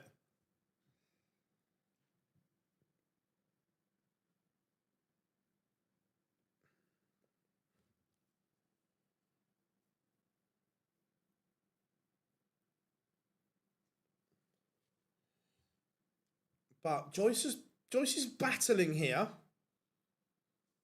He is battling away.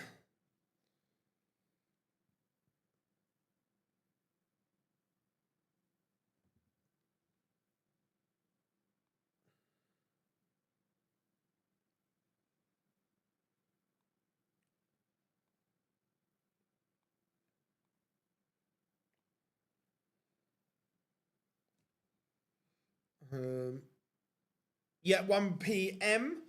That's a good finish from Ryan Joyce.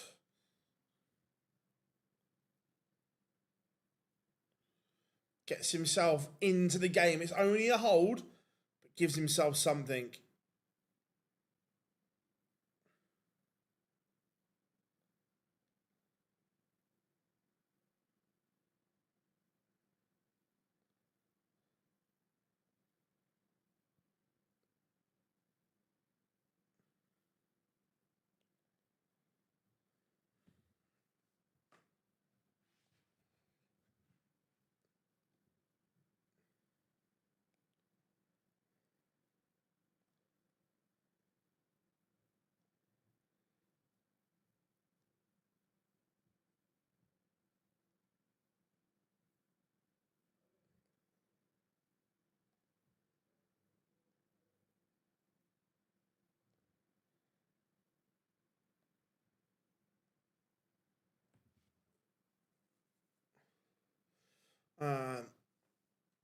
Joyce is threatening a break back here. He's upped his levels.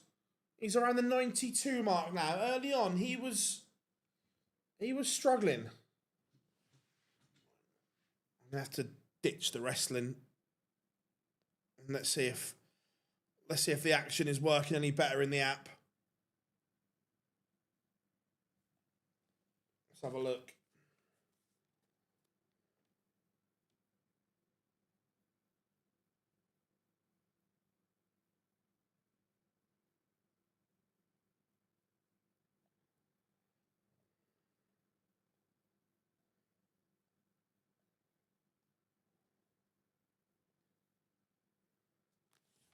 Yeah, looks like it's just in the web browser, it's dead. In the app, it's fine. Let's get rid of you. Don't need you anymore. And Joyce is going to get this back on throw here.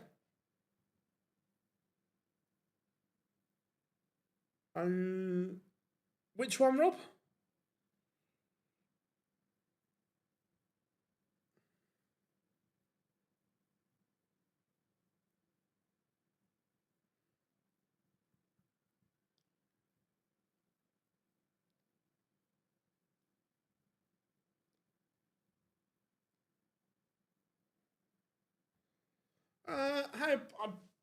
Big enough. I wouldn't. I don't know. I'm awful with measurements.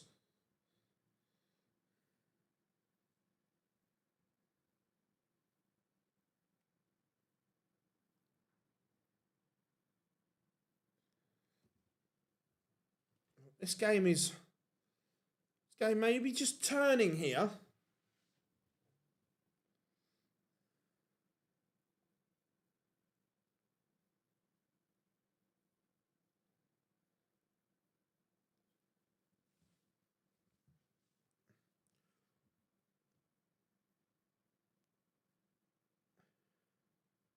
Does it?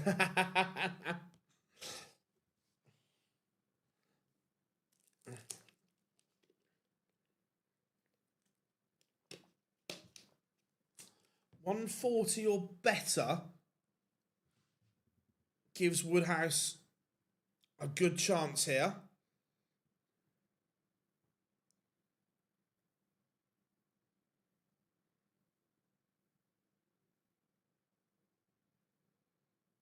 And he's down to a finish here. Fishy, fishy, fishy.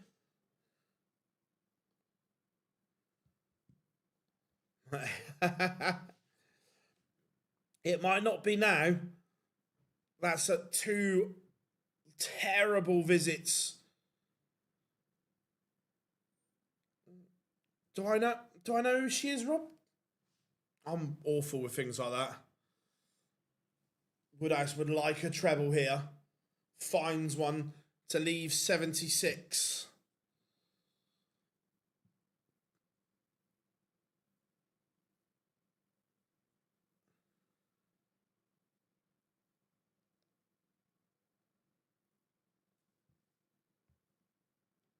So to re-establish that break and that cushion, 1 dart at tops, and he misses. Ryan Joyce, 113.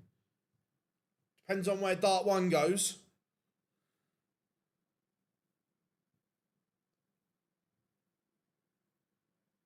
Okay.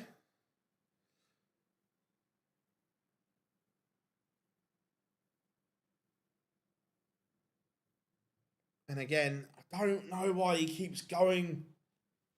I don't know why double 18 is his go-to at the moment.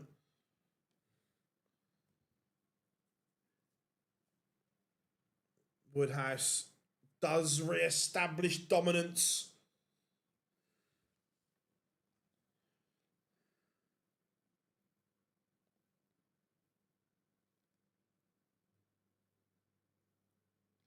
I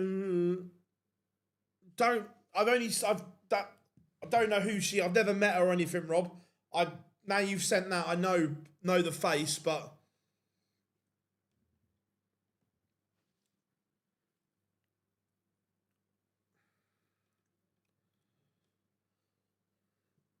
this one's just teetering. You feel that Joyce is going to have to get better. He was very slow out of the blocks.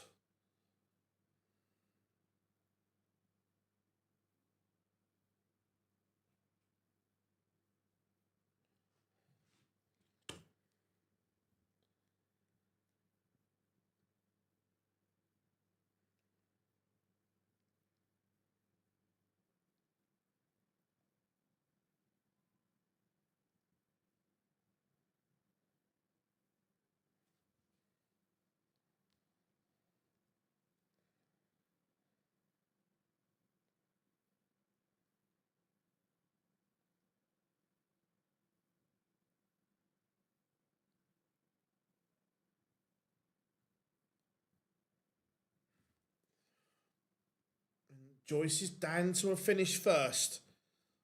And that's a slack one from Luke Woodhouse.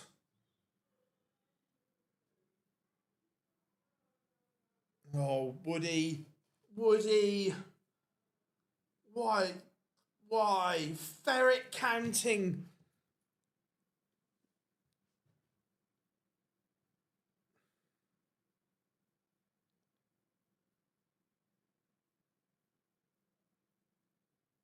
He didn't even look either. Didn't even look. Yeah, doing really well, Del. A week in, and doing well. Joyce breaks back, and again, Woodhouse realising that he fucks up. By leaving the old 163.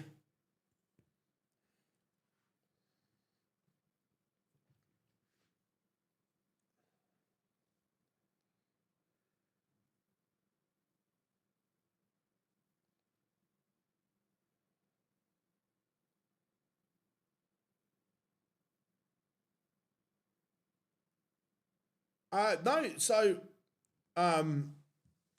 if you've noticed, I barely have any fizz anymore. More H2O and stuff like that. I've been good.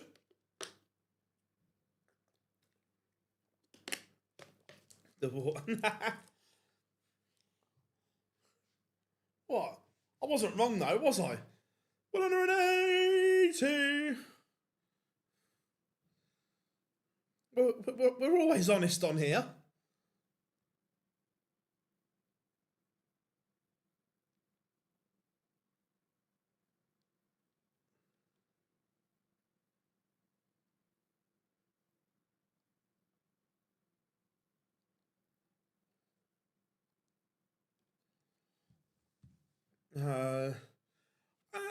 I try not to set myself targets, so otherwise you get obsessed and then also disappointed if you don't hit them. So I just want to work hard and to see where it goes.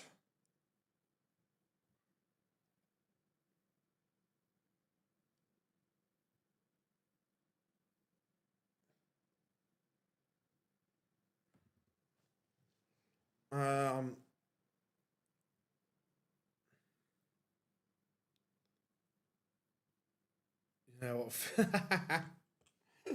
Oh. Hello, Mr. Woodhouse. Oh, stop it. What was that? They're both on nines. They're both... No, they're not.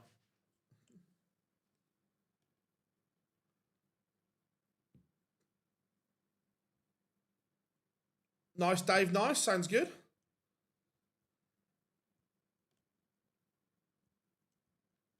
Annoys me. Another top weekend. Cheers, buddy. Thank you very much. It's been good. Really good so far. Now, 162, Woody. That's it. Use the 18s. Well done. Learn your lesson. Now switch. Well done. You've now graduated back out of the Ferret School of Counting.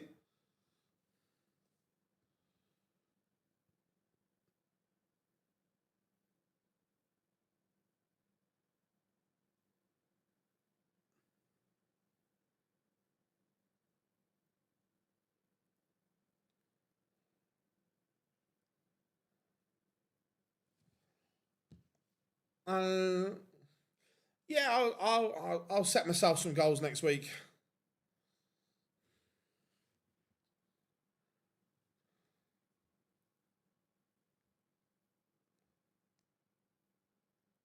Nice down, nice.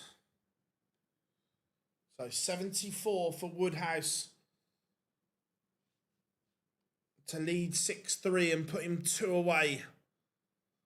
Tops pins it. Woodhouse is edging closer. He's averaging a ton here.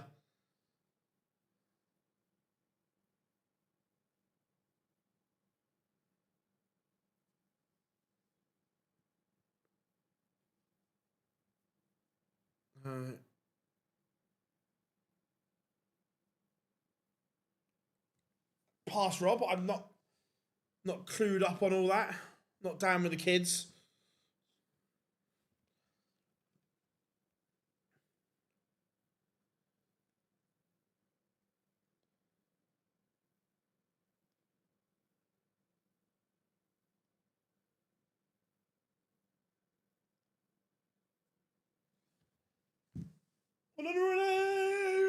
Two. Joyce not done yet. Fighting hard, working hard. But he's got a long way back.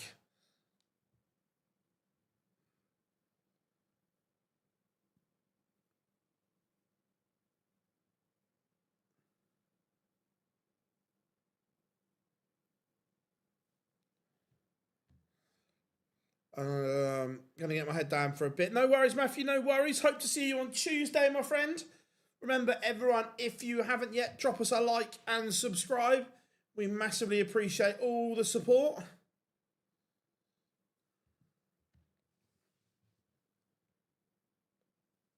On this fine summer's evening.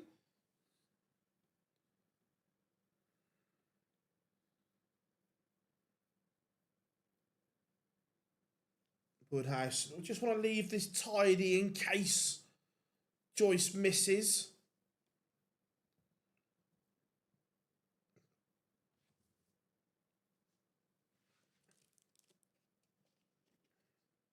And he does.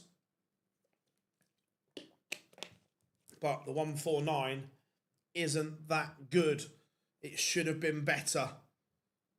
This is a tough ask.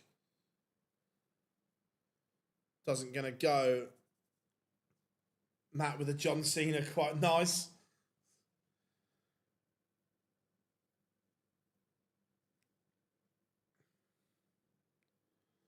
And it is back to 6-4.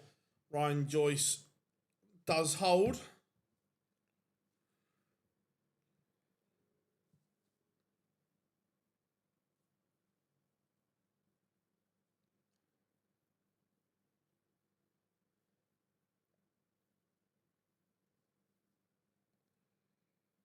How much pressure? 180.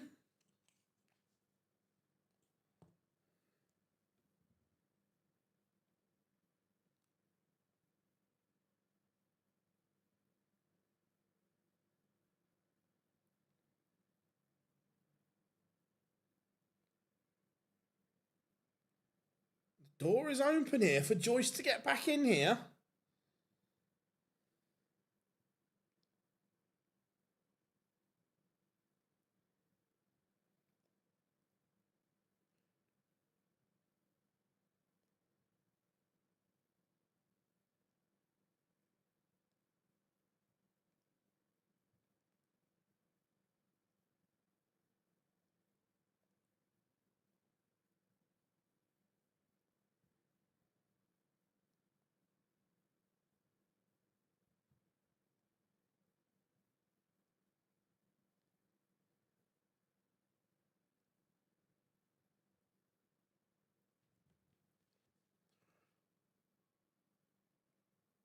Could do. It's a big visit. 138 to leave 76.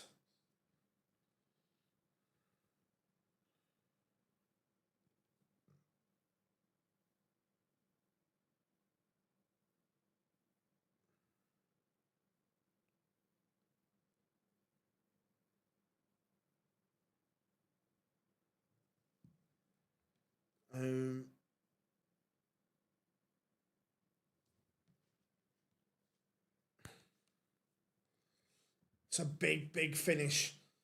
And he's now one away. Woodhouse is on the hill. He won his first Pro Tour title. Is he now going to add that first European Tour title to the roll of honour? You know, Daly, it is the best 138 the world has ever seen. Every 138 is better than that one. When you know, you know.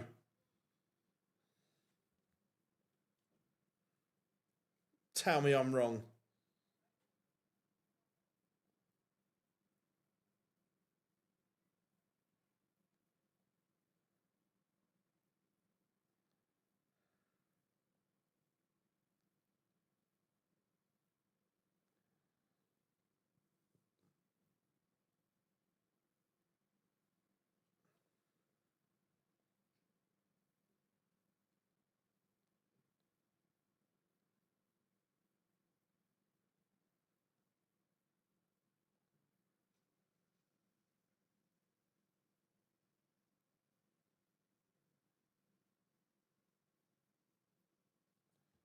Woodhouse.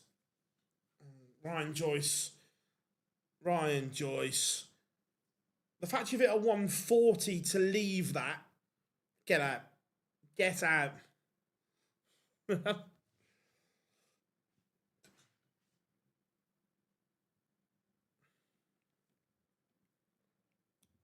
we zapped her. She's on a 24-hour naughty step. Think about what you've done.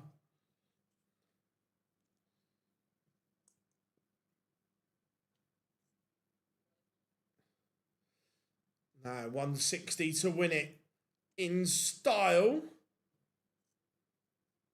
Could he? Could he? Would he? Oh my, Luke Woodhouse. What a way to win it. A fabulous 160 to win your first European Tour title. Luke Woodhouse, take a bow. That is magical. Absolutely magical from Luke Woodhouse. Beats Ryan Joyce 8-4 in the final. What a couple of weeks it has been for Luke Woodhouse. Absolutely sensational from him. He is playing so well at the moment. So well. It is remarkable. We have another winner on the European Tour. Congratulations to Luke Woodhouse. That is magical. You guys have been absolutely incredible across the weekend. I'm naming my son Luke. Oh, love that, Johnny. Love that. You guys have been absolutely sensational. Thank you so much. If you haven't yet, make sure you hit that like and subscribe button for us. Remember, the live lounge tomorrow, Pro Tours Tuesday, Wednesday. So much to look forward to here on the channel. So subscribing is the best thing to do. I've been Phil Bars. We've been Online Darts. Enjoy the rest of your wonderful summer's evening, and we'll see you all tomorrow at 8 p.m. Make sure you're there.